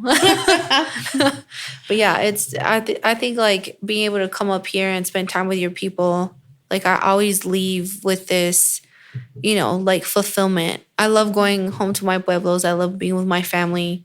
We're a family of, like, you know, ranchers, cattle herders, and like, I was talking about deer hunting and stuff, and they're laughing at me. And I'm like, it's like the greatest thing. Like, I just love to, like, you know, I love how I grew up, like, culturally. But when I come up here, like, just being around Lauren and her people, I always leave with this, like, fulfillment that, like, I don't know. I can't even describe what it is. It's just like knowing that you have relatives and friends that, like, you can go on their homeland and you feel like the pride that they put into, like, where they come from and culturally. And, you know, seeing the MHA Center today, I was like, our makeup's in there, you know, like, our collaborations in there. And to know that, like, this is a place that, you know. That's where our podcast actually started off, was at the Interpretive Center. I helped kind of redo their whole studio over there. Yeah, so it's just kind of like knowing that, you know, you get to go a certain place and work with people and, you know, get to know them on a deeper level and, like, what they represent and where they come from. It's just like a fulfilling feeling. And that's what we want. Like, you know, that's how it should be too. Yeah. I mean, you know, it's not just for me or for her. It's like anybody who works with anybody, you go spend time on their homelands. Like, I can't wait to go check out Chanel's, you know, res and just kind of learn more about her and her people and where they come from. I feel like we should be doing that more. I do say that there's so much beauty in our cultures. When I grew up, like, this, it was just normal. The lifestyle was normal. And then when I left home and I went to school in Santa Fe at the Institute of American Indian Arts, I met people, and through social media, I met people that didn't grow up the way I did, that were searching for that connection. And that's when I realized how lucky I was to be raised the way that I raised. Like I grew up with my grandpa speaking Hiradza with his brothers out in the country. I grew up with my grandma working her garden and talking about the importance and the teachings that go into our garden. And my mother like sewing right in front of me. And I thought like, oh my gosh, there are so many people that like want this. They want to find that connection. And then all of the good teachings that I got from it, it really made me realize like I'm so lucky and I want other people to feel that connection. And that's why I created the art that I do. And I make the clothing that I do is so that they can, you know, kind of feel some of that or find that within themselves. But I didn't realize it until I was an adult and I left home to realize like how lucky I was to be raised the way that I was raised. Yeah, me too. All of us are. I mean, we're all really culturally connected to our people, and there are a lot of reconnecting natives or natives that don't know their lineage or where they come from. So I just feel like, you know, we have such a valuable voice as Indigenous people and Native people in our communities that grew up within our communities. And I want to encourage all of you guys to keep doing what you're doing. Be the voice. Even if people think it's cringy. Even if people hate on us. Yeah, I know, right? Just keep the positivity going and don't give up on your dreams. Yeah. Well, exactly. Oh, I won't. I'll keep pushing. Yeah, we're here today. He's been on me about that. He's like, come on the podcast. Come on the podcast. I was so excited when you told us that we're on a podcast. Yeah, last night. I was like, what? How'd she do that? I was like, what? I was like, by the way, guys, I booked us on a podcast. Yeah. We're like, whose podcast? Well, me and When? Chanel, I mean, we'd like tell ourselves, you know, be ready for anything. And it's like, we made it in a good way though. Yeah. Like you gotta be ready for anything. ready When for it comes anything, to Lauren you, may- we make had you no wear- idea. You never know. Lauren's You going to never make us know. do. You never know. But I'm so Yes. grateful. It's such a blessing. It really is a blessing. Now, Ira, you gotta get your passport. If you don't have one, you need one. He has to have one. He's in the I have military. one. Oh, okay. He's like, I have Don't one. tell me I twice. got it in have Spain. Oh, really? Yeah. So like, cause we need a bodyguard. You and Bryce can be the bodyguard. I know. And then like, we're just like, we're gonna go here and we're gonna do this. one. Yeah, we love to travel. It's like, Why not? Why not? right. No. Right. Right. Why Yeah. not? For the experiences. Yes. Yeah, then Ira's it's like- still here, guys. Ira. I am. He's like, yeah, I'm still here. Well, a little background about our podcast. Well, I have 3 other co-hosts. Okay. We started this, like I said, at an interpretive center. And the idea was just like, we had all this stuff. I kind of told them what to order. And I was just like, what do you guys think about doing a podcast? And he was like, shit, for real? And then I was just like, why not? And they're like, well, what are we going to do? First, it was like paranormal. And only one person was interested in it. So, like, we tried one episode like Paranormal that. Ghost stories. And Oh, then thank God we're not on that one. I know, right? I'd be freaked out. I want to shout out. I got lots of stories. our Sorry, first, can't do it. our first episode actually ended up being our Powwow pet peeves. Okay. And my I listened to co-hosts, that. I It was listened to really that good. one too. It was Yeah. good. my co-hosts are actually Powwow people that were with winning drum groups, still active in the Powwow world. So it's just, we know what we're talking about. It's like, I grew up, I've known Lauren For forever. kids. Yeah. Yeah. Used to run around at Powwows and stuff. But knowing like the whole Powwow world, it was just like, well, there's not really a podcast. And for us, it was just like, you know, what can we do? It was just like, we only did what we knew. Right. And all of a sudden, our Powwow pet peeves, and so many people were coming up and be like, man, Why didn't you you're say right." this? No, a lot of people tell us their pet peeves. Right. And you would be surprised. It's just like out of nowhere. Like I had a guest staying over this weekend. He was like, you know my Powwow pet peeve? I was like, what? Still 10 years later. Exactly. But even like guys. That's awesome. That's Yeah. like so cool. And I stayed after the Powwow last night to kind of see if I can bring on more guests through the week. And then one of the guys I was talking to Ho Chunk Station, and their homie, he was just like, I'll catch you guys later. And he's like, hey, man, I'm sorry to interrupt, man. I was like, nah, you're good, bro. He's like, what's your name, bro? I was like, oh, I'm JTC boy.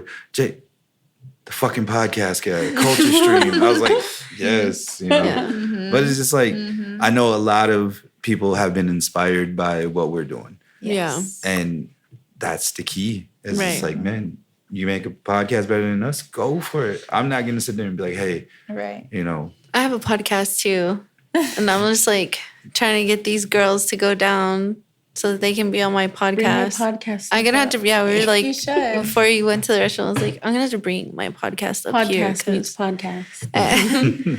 No, it's like I think people are just so interested in like hearing our stories and what we have to say, like for the first time almost, and like resonate with that.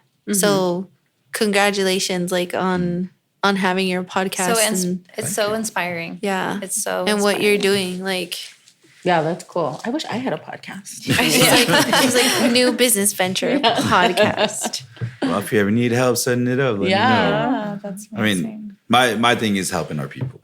It's Yeah. helping our artists. You It's do all the helping editing for it? everything. That's awesome. Set up everything. Let's talk business. Make I'm sure that actually- camera has our good angle. I'm just kidding. Put a filter on it. And one of the reasons why we kind of held off on our podcast is because we're actually doing a song revitalization for our MHA Nation. Oh, okay. So we've been focusing on that, and then we're actually taking old tapes of personal honor songs, veteran songs, converting them digital, and working with our elders for translations. Wow. That's words, beautiful. all So that. good. So that way, Much needed. yes, so that way generations down to actually be able to sing them and hear them from a fluent speaker. Wow. That's amazing. Yeah, that's beautiful. So that's why we kind of been holding off, and honestly, this is like the perfect episode to come back to Aw. because Lauren's dropping her line and the Yeah. Prado's. June 3rd. We're all wearing it right now. If Yeah. you can see Yeah. us. So if you're on cam, you guys want to give it. Model. We'll do a little model talk. We start over here. That's Chanel, Yeah. Cece, Hi. of course, Lauren, Alyssa. Alyssa. I'll let him introduce him. He hasn't said much. I suppose Ira. It's like I'm Ira. No, But yeah. It's been an awesome episode. Just chilling, hanging out with these great-minded people. Bunch of baddies. Yes. Thank you for having us. Yeah, what Yes, a thank full you. circle moment for you two as Yeah. you both as well. Yeah. That's so awesome. Finally got to do our episode. Like I said, her mom was the one. She's just like, you need to jump on the podcast. Yeah, she's the one that told me at first, like, Lauren, I listened to this really good podcast. And I was like, send it to me. So it was yours. I was like, hey, that's cool. Yeah, funny. been You guys hit were her- so funny. That Powell That pet was peeve. Powell I was pet- really Shoot, good. let's redo this. We got to be funnier, guys. We always close with our Powell pet peeves. So Oh, okay. go around the room. Oh, you my guys can share goodness. a Powell pet peeve, and then I don't have power reviews. I do. We'll leave it for you. I have one. I don't know if it's an actual like pet peeve though. I don't like spot checks. And the reason why is because it discriminates against mothers. When you're a mother, you're getting your children ready. I braid 1, 2, 3, 4, 5, 6, 7, 8. 8 braids before grand entry. From the moment we wake up, we're getting dressed, getting ready for the powwow directly in our outfits. And then when they have spot checks, it's like, I finally sat down after making everybody get ready, making grand entry. I finally sat down and they do a spot check. I'm like, great.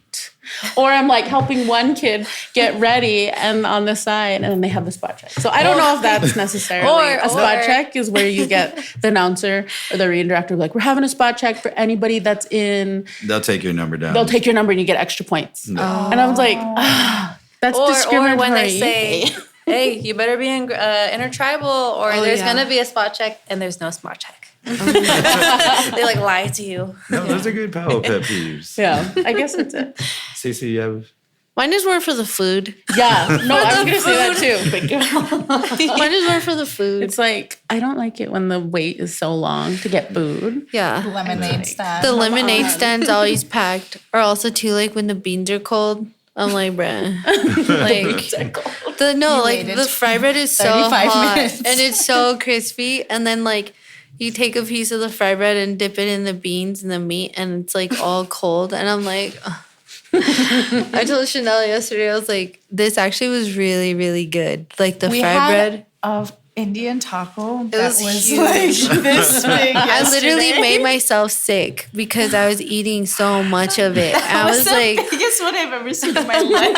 no, it was literally like, like a the small pizza. of a large pizza. And we split it in half, but I ate so The much plate of under it. it was like this. Yeah, I had to small. go get another plate. Hang it over. We had to Fold it get in. another plate from Yeah, we the folded lady. it up. And like she cut my side because I had cheese and she didn't. And I was just like sitting, they were doing the specials. And I'm literally sitting there like that little rat from Ratatouille, the big one. His brother that eats everything, was his name Remy. know his name. And I was literally sitting there. I was so sick. But it was Like, so I'm sick, you guys. I seriously, we had to leave because I was sick because I could not stop eating. It was so good. So shout out to the I think it was Big Sass. the It Four was. Bears, Yes, it Big was. Sass fry. Shout out to them. you. Like you killed it with that Yes. fry bread, and the Killed it. beans were hot. Let me give a quick shout out. The people, one of the owners of Big Sass was Shoutout Powwow Supply, but he tans hides and he gave me 2 hides, one brain tan and one commercial that he smoked, but he gave them to me for free. Wow. That's So very shout generous. out Shoutout Powwow Supply. I love that. Yeah. Alyssa, Yeah, it was awesome. I can't think of one right now. I don't know. I'll pass it on to you. I've been thinking about this. I've been waiting my whole life for this moment. all the time. Every Waiting. powwow, it's always got the same. What I think is a problem. Haven't I didn't say anything yet. well, you say what I think is a problem. I think it's a problem. He's very authoritative in that. Yeah, Yeah, he's a devil dog. That's why. Yeah, there you go. Little personal pet peeve. Yeah, having all the specials and then wait until midnight to contest junior adults. Oh yeah. Oh, I That know. is tough. You have That's to really, do your really time tough. as a junior adult. I'm now a senior adult, and I love going first. It's really Do your tough. time. Just kidding. Getting out of there at like 3 a.m. Yeah. It's Yeah. tough. It's I like- feel like they should have the specials after all the contests. Yeah, that's what we did with my mom and dad's memorial powwow. Yeah. Ran through all the contests and then the rest of the night specials. People who had to go, they went. People that stayed. So it's just makes it much easier because I like watching the specials. I feel like it would wake people up. Like if they changed it towards the end, I don't think you'd be tired for specials because it just like wakes you up. Like Yeah. you're motivated to. Specials are exciting though. Yeah, I think the specials are exciting. Like you're honoring, specific people, and you're not just out there dancing because you're tired. Like you're there, it's a special. Like you're giving your best. So I don't that know. second wind. That second win for True.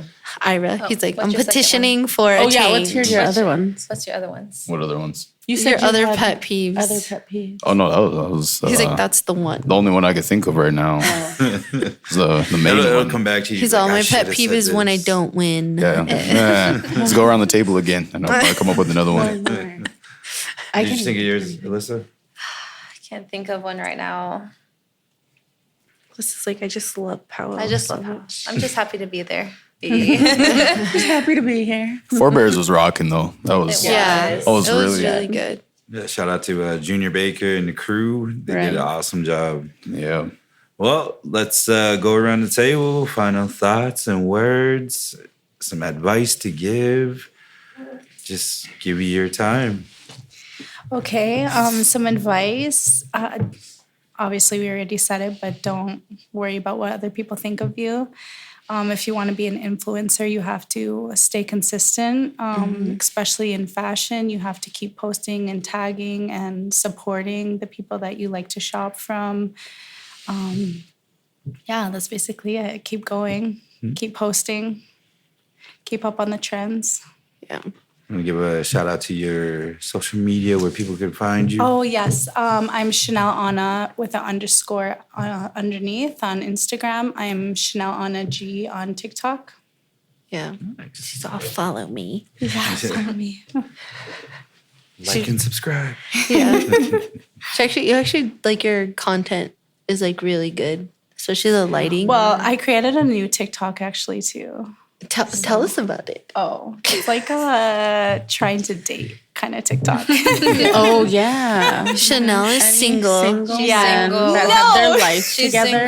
Chanel is a prize. Don't embarrass me. She's trying to put out. No, we said we was gonna do that. Lives We together I just only. do like story time. Chanel, we finna put that out there. So to all the baddies out there, Beautiful. She's a cook. she makes habichuelas. Okay, next. Good mother.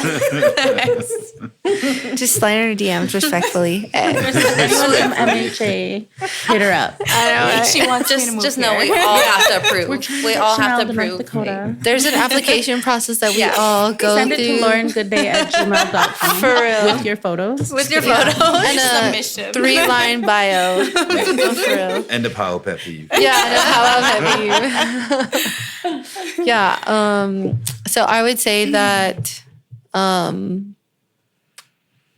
some of my best advice that I've ever given is to have a really strong circle that has a very positive and protective sounding board.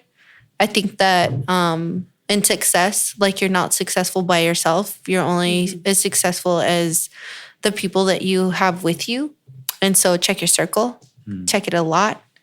There's nothing wrong with having small circles that are quality over quantity. And, you know, I said earlier, like what people's opinions and thoughts about you are none of your business. I think that that will save you a lot of turmoil and a lot of unnecessary pensive thinking about who you are as a person.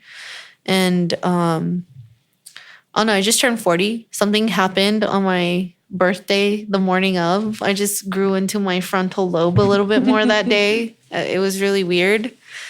You know, the air tasted and smelled differently. And I think it's just your wisdom coming, you know, out into the world. But I'd say half the time, like the way people move is just how they want to be loved and how they want to receive love. So be good to yourself and be good to others and move in that way. Think about, you know, what that looks like for you. And if it's not something positive, learning about yourself and loving yourself is key. I think that our world would be a lot different place if people understood like the value of self and who you are and yeah, and save your money. If you don't know how to manage money, reach out to friends that you know that do. And yeah. If you got a rich homie, let them be rich. No, for real. Like I think that's something in this room. Like we talk about money and investments and like what we're doing with our money. And, you know, at the end of the day, it's not really about, you know, buying Lamborghinis and mansions. It's really about creating generational wealth for our kids and our grandchildren. And so I think that's important. Have those conversations that we laugh about when we're like, oh, that's white people shit. Like, no, that needs to be our conversations too. And so, yeah, that's all my advice. Thank you for coming to my podcast. No, I'm just kidding. Thank you for coming to my TED Talk. Thank you for coming to my TED Talk. No, I'm just kidding. What's your social media? Yeah, you can find me on social media just under Cece Meadows or Prado Beauty for all your makeup plug needs. What about your podcast? Oh yeah, my podcast is called the Chingona Chisme Hour. We talk a lot about like mental health. We talk a lot about success. We talk a lot about growth on there. It can be kind of triggering if you're not ready for that journey.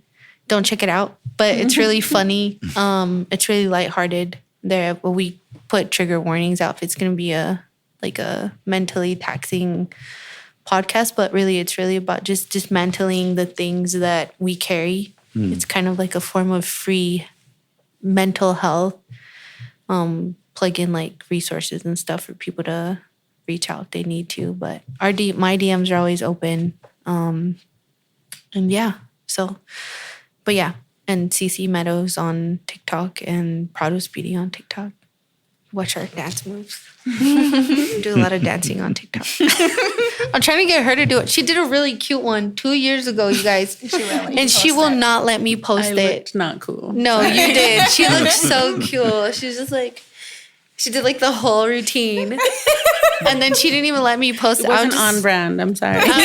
No, for real, that was a personal part of her that people don't see, that she's fucking hilarious. Like, and she's so much fun. And I'm like, bruh, I'm just going to post it one day. I don't even care. I'll be funny again. In Santa Fe. I'll be funny again once we're off the podcast. So it's a start. It's a start. Yeah. Go ahead, Lorena. My message that I would like to tell to Native youth or Indigenous people, you don't even have to be a youth, is that you are so powerful and you have so much power in who you are and where you come from, and to love who you are and where you come from, and to find healing and to always better yourself, to be a good person and live by your values.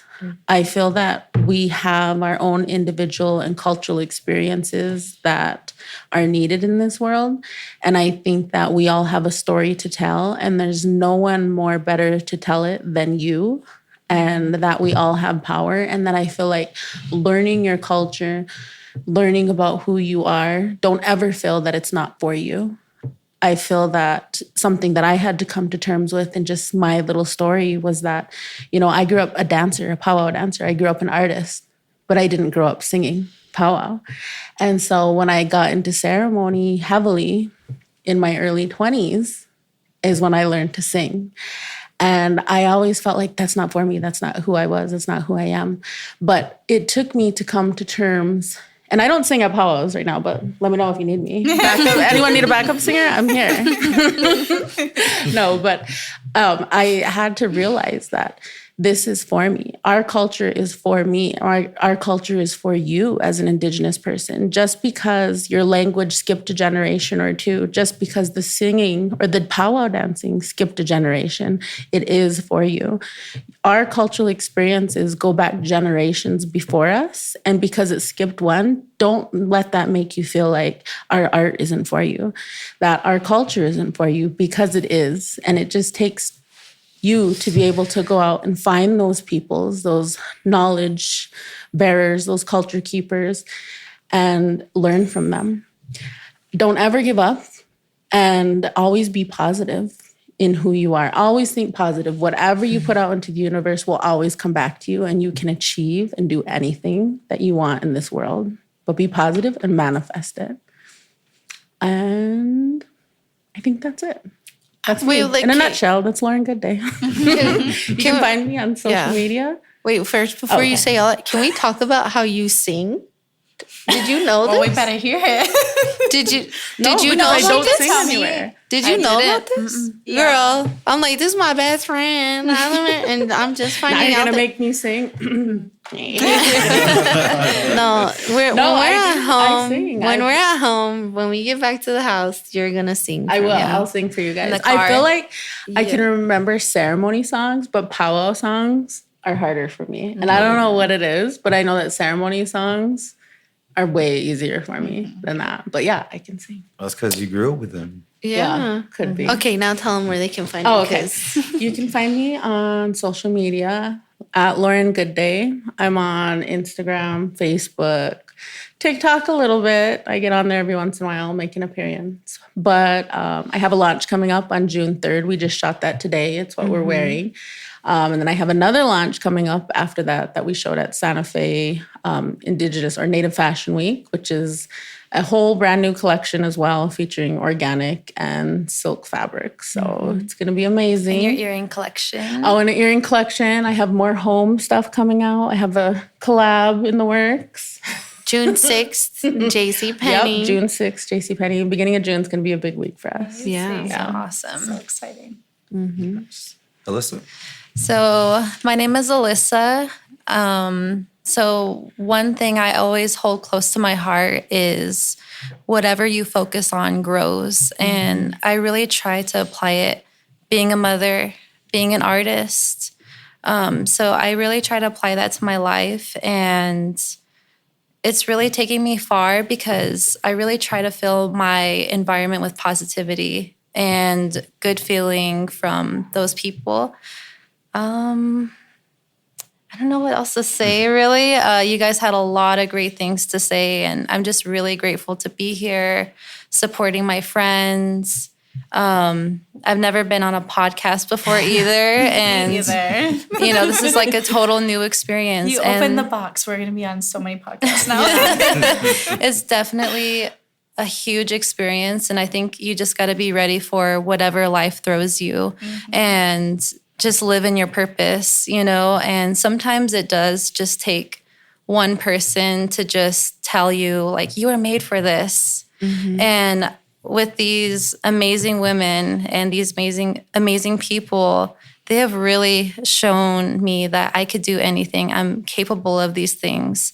And I'm so grateful for the love and support when I go back home and, I have people telling me how proud they are of me.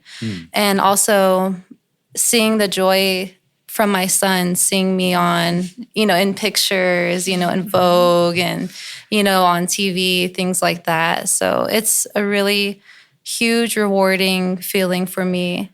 And I'm not sure what else to say. I'm just really, really grateful in this moment. And I'm excited to see what else comes our way. We're just scratching the surface. Yep. We're literally just, beginning these amazing journeys and all supporting each other. And Where can you find your beadwork at? Yeah. you can find my beadwork at Sangoy Art. And I post a lot of my beadwork, things for sale. I do have a website as well. It's sangoyart.com.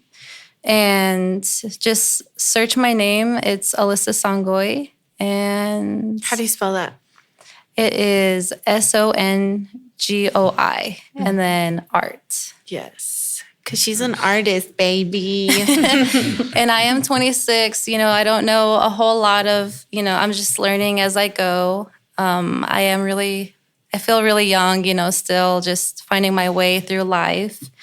And I just learn from these experiences that come my way. So. Awesome. Well, glad to be the first podcast here for you. Oh, Yes. Oh, and Chanel, of course. Yeah. Yes. Of course, we're going to go to Ira. He's still here.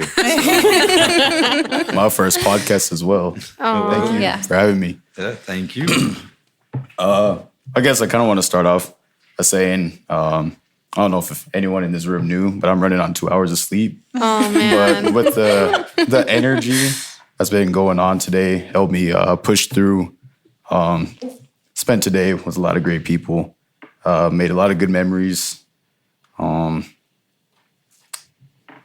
forgot what I was going to say after that. But I did take some notes because I do manage to get distracted. So the first one I put down is to surround yourself with like-minded people. That's kind of one of the points I was trying to make earlier. People that want to see you succeed, people that you want to succeed, and just help each other grow. A pretty common saying, especially in the military, is iron sharpens iron. And very firm believer in that. Just be with people. It might not be the people that you grew up with. It could be people far away.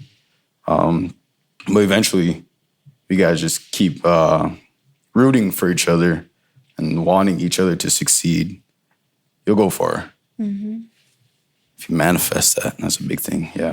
Yes. Lauren's huge on that. Yeah. My second point was optimism. Yes. So I try to be an optimistic person, no matter how bad a situation may be.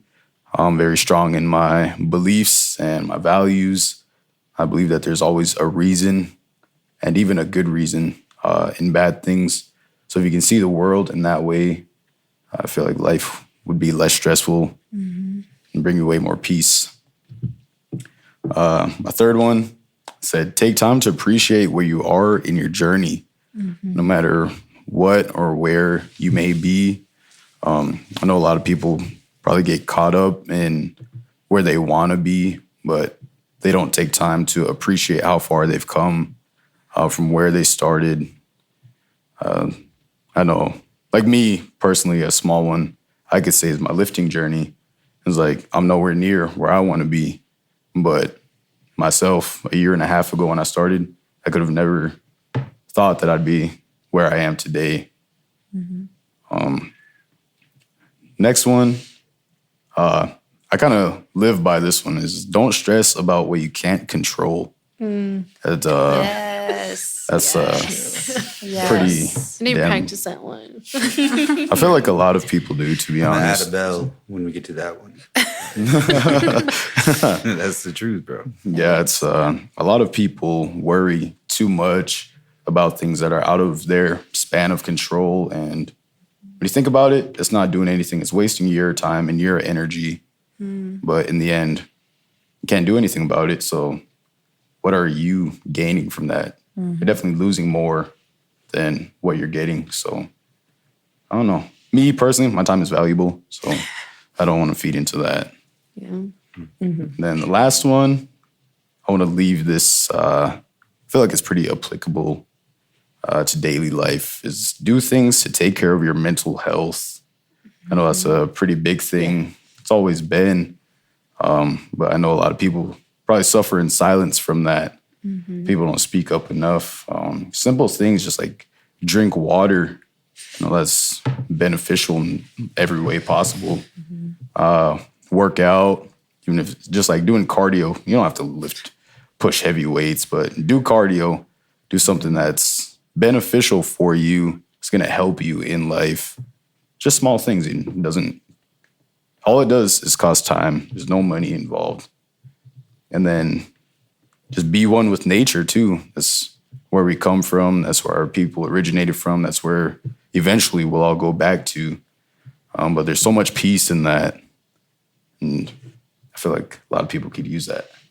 Just take some time to themselves or even with friends, being one with nature and just enjoying what life has to offer outside of everything that goes on in day-to-day life.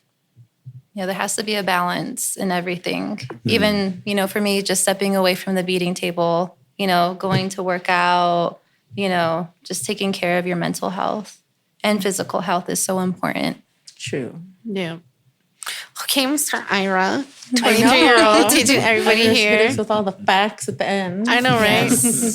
He dropped all the gems. I should have took notes. I'm definitely going to listen back because... Just fast forward to this part. I know, right? It's at number... No, just kidding. Well, we'll start with Ira. We'll go shout-outs back this way, and then we'll close it out. Oh, yeah. Hold on. I don't even know.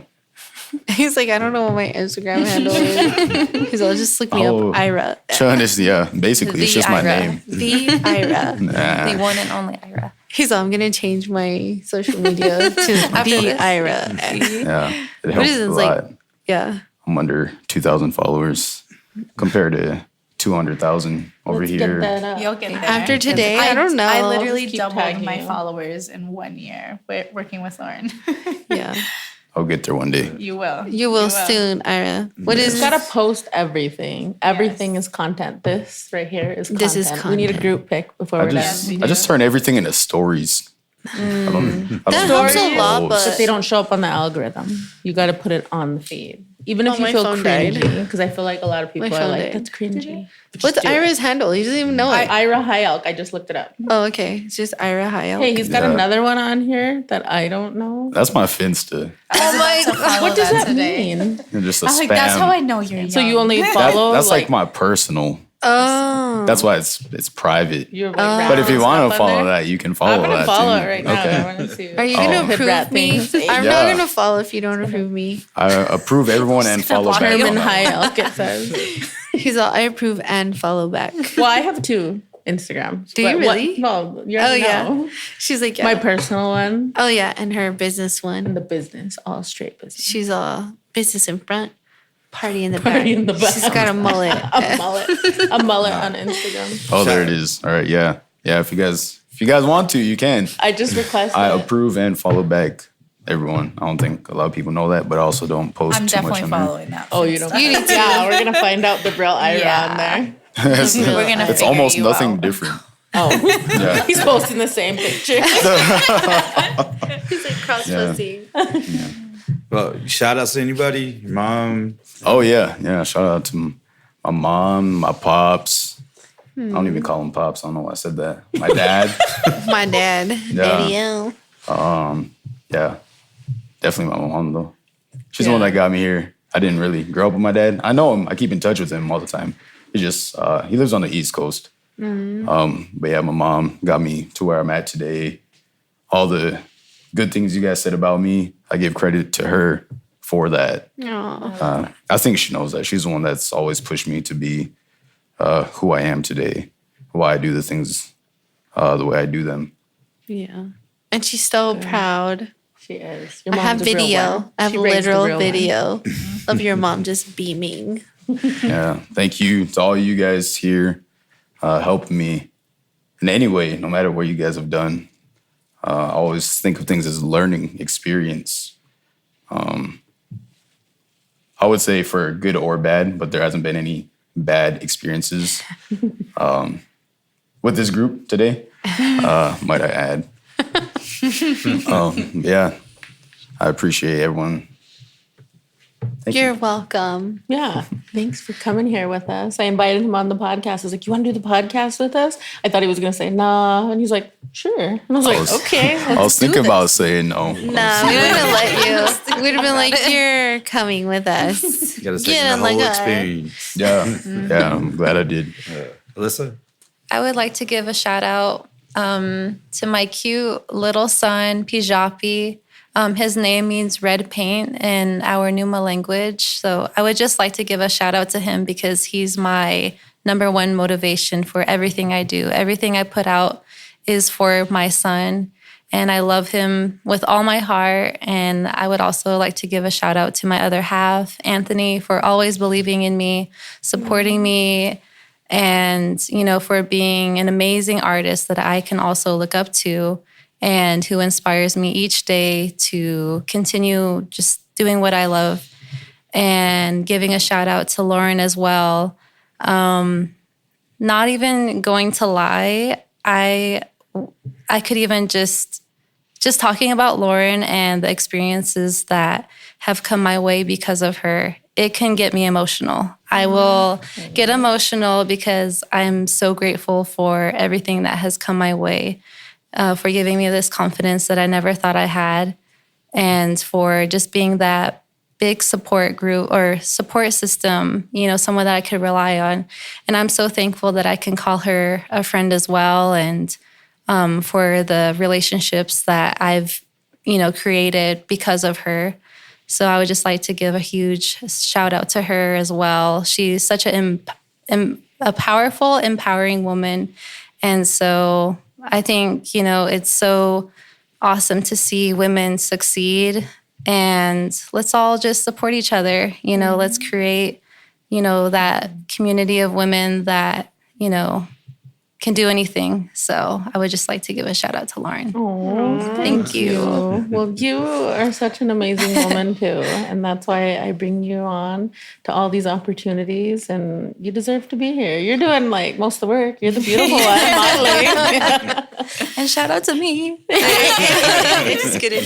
I'd like to thank me. I like to thank me. Yeah. The star of everything. That's me. I'll be like, I want to shout out myself. Just myself. I want to thank We'll jump over to Chanel. Okay. Sorry, I'm not good with my words, but I'm gonna try. Shout out to my babies. They're always watching me. I go home, I show them all my content. They love to see what I'm doing. They know I'm here to do pictures. They tell their school that I'm gone to take pictures. So I just love them. So shout out to them. Shout out to my mom for always watching them. She has to come from New York to Florida every time I travel. So I know it's a lot. So I'm really thankful for her. And shout out to all my girls. I keep that girl friendship like so strong, like over anything that's, I don't know. I just love having my girlfriends. So Lauren, Cece, they've been here for me for like some serious moments. And I'm really thankful for them. Like as a mother, you go through a lot, and I don't know how I would get through some things without them. Don't get emotional. I'm gonna get emotional. I can't. But I'm really thankful for them, and also my girls back home too. They support me through anything. Like even if it's just a share on social media, like they're always down for me. I'm so grateful for them, for real. But yeah, that's it. I can't. I don't want to get emotional. Go. I will seriously get Your turn. I know. I'm all And next we have Cece. He's like, first time on the podcast, you have a crier. No, I'm just kidding. No, I just like I get really emotional when women love each other. Yeah. Yes. And you know, I'm like a huge advocate for women loving each other, like truly loving each other. I feel like the most powerful thing in the world is when women love themselves and women love other women. Mm-hmm. Like the cards are stacked so high.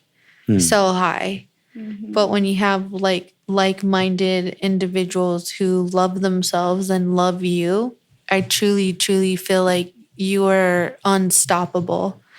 And so I want to give a shout out to my babies. I love my babies so much. Everything that I do is for them. I grew up in a very, very tumultuous, very generationally, just damaged type home. And that was really heavy for me. And I had to go through I'm a cancer survivor, and I had to go through some of the darkest times of my life to heal, to get to where I'm at right now. And that was one of the hardest things I've ever had to do in my life, but I'm so grateful for it every single day, because if it wasn't for that experience, I wouldn't be the person that I am today. And so I talk about my kids a lot, and everything that I do is for them, because I want them to be, they're not even the harvest, they're the seed. And the seeds that they are going to plant this beautiful harvest that I'm going to get to be a grandmother of. And that's the thing that motivates me the most. I also want to shout out my husband, who is deployed right now, for always believing in me and allowing me to not just dream, but be someone who walks in action. Because there's so many spouses out there who don't let their wives go out and be great. But I'm so lucky that I have a husband who just lets me go out and be great. Yes. And to my best friend Teresa back home, who takes care of my kids, I'm like, Chanel, we don't trust anybody with our kids. And if we can't go somewhere because our mom or because my best friend can't watch them, we don't go. And so every time I go somewhere, I tell her I'm not just doing it for me, I'm also doing it for her.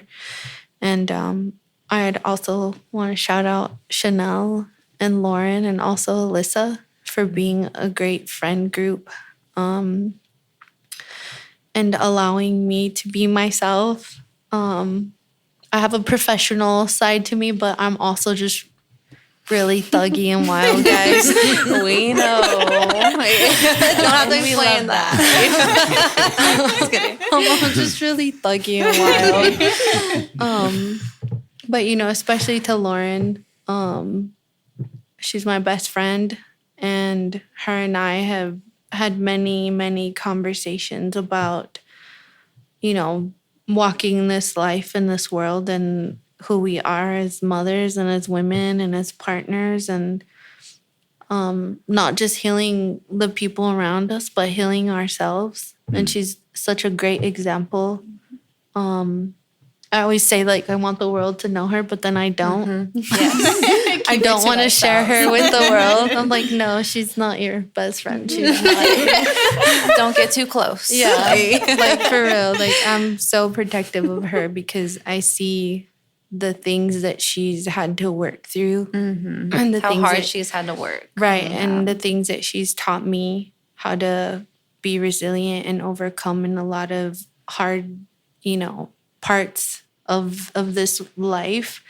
So I'm thankful for you, and I'm thankful for you being here. I'm thankful for your art and your craft, and I'm thankful that not just as my best friend, but also as a business partner, and that we get to do cool shit and just represent and like just go out there and win. Like I'm thankful for that. Stay winning. We stay winning, baby. It's funny because we say like we're besties because we're the best. You're not supposed to tell people. No, I'm telling everybody. Listen, y'all. Let me put you on some game right here. When you think about Lauren Good Day and Cece Meadows. Oh my God.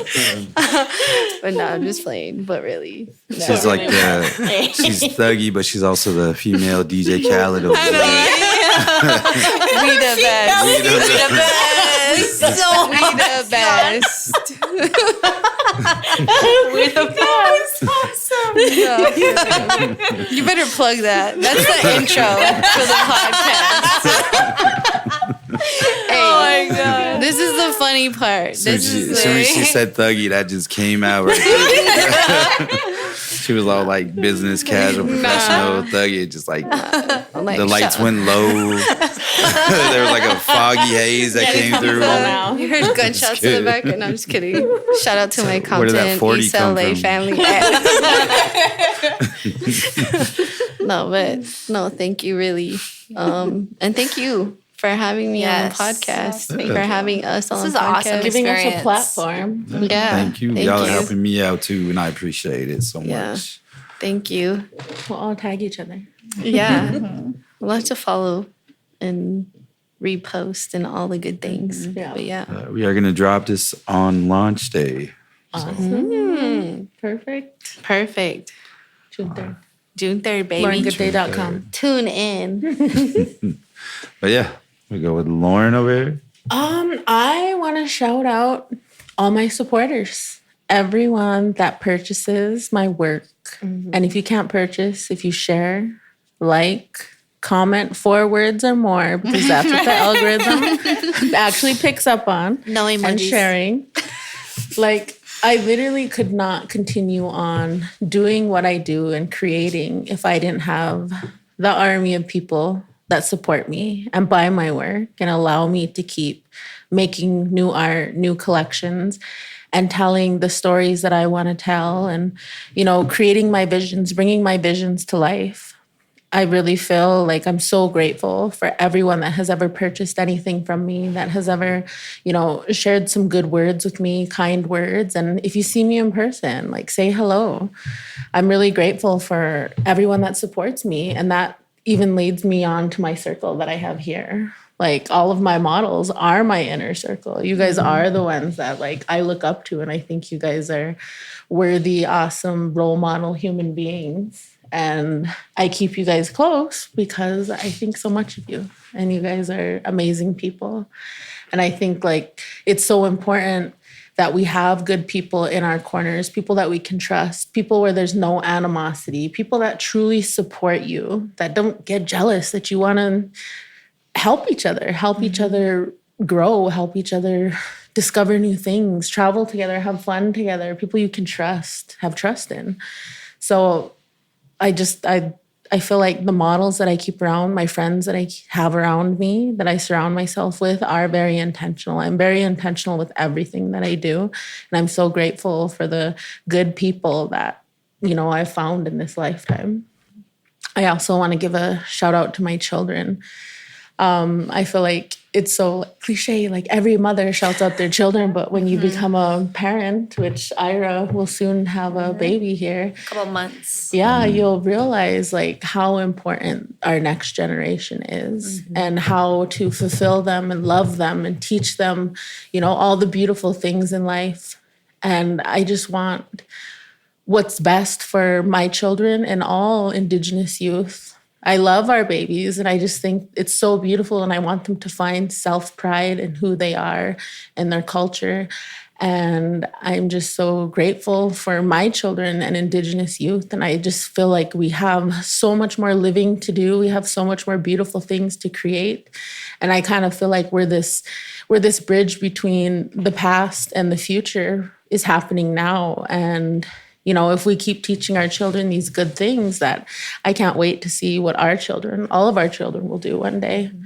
So, you know, I also want to shout out MHA Nation. I always say I'm MHA all day because I'm so proud of our people, and I'm so proud of where I come from and everything that we do and everything that we are and the traditions that we uphold. I feel like we're a powerful people. And I'm so grateful. Like I'm grateful for all Indigenous people. So shout out everybody. Awesome. Well, awesome stuff, y'all. Thank y'all for coming in. I know you guys had a long day. I was running off for 2 hours of sleep over there. I did not know that. It's getting warm, so you might be snoring soon. Yeah, I didn't hear. But yeah, I want to give a shout out to my co-hosts, Jude, Tonez, and Zoe. Jude is actually down in California. Oh, nice. Yeah, he wants to be a comedian. Funny guy. Nice. So he's actually going to school for it. So I told him, I was like, man, just do it. Cool. What do you have to lose? Yeah. So shout out to my bro Jude. I'm proud of him. We all are proud of him. I'm going to go check out his show. So Is he doing like improv or? I'm not too sure, but we honestly, before he left, we were going to do a roast. Okay. But we never got a chance to. So, but How yeah, long we was he had. down there for? I don't know. I'm not too sure. I didn't even think about that. He wasn't at the pub, but you're right. But I yeah. remember he was funny. You're like, he was all right. I think I'm funnier though. I'm funnier though. And of course, Tonez and Zoe, and then of course my bro LB Lawrence Baker is another one of our co-hosts too. But again, all the guests that we've had on, shout out to all y'all. Y'all were amazing, taking time to kind of help me build this dream too. And that's what it takes. They talked about a support system, and that's what we need is a support system for all our Indigenous people. But again, shout out to everybody that's out there listening, watching. Thank you all. And I'm going to say thank you again, Lauren, for coming on, Cece, Chanel, Alyssa, Ira, everybody that's tuning in. Thank you all. You guys have the best anything in your life. May your journey be blessed. Yes. Many blessings. But yeah, we'll catch you on the next one. Way to go, Dave. Thanks. Thank you.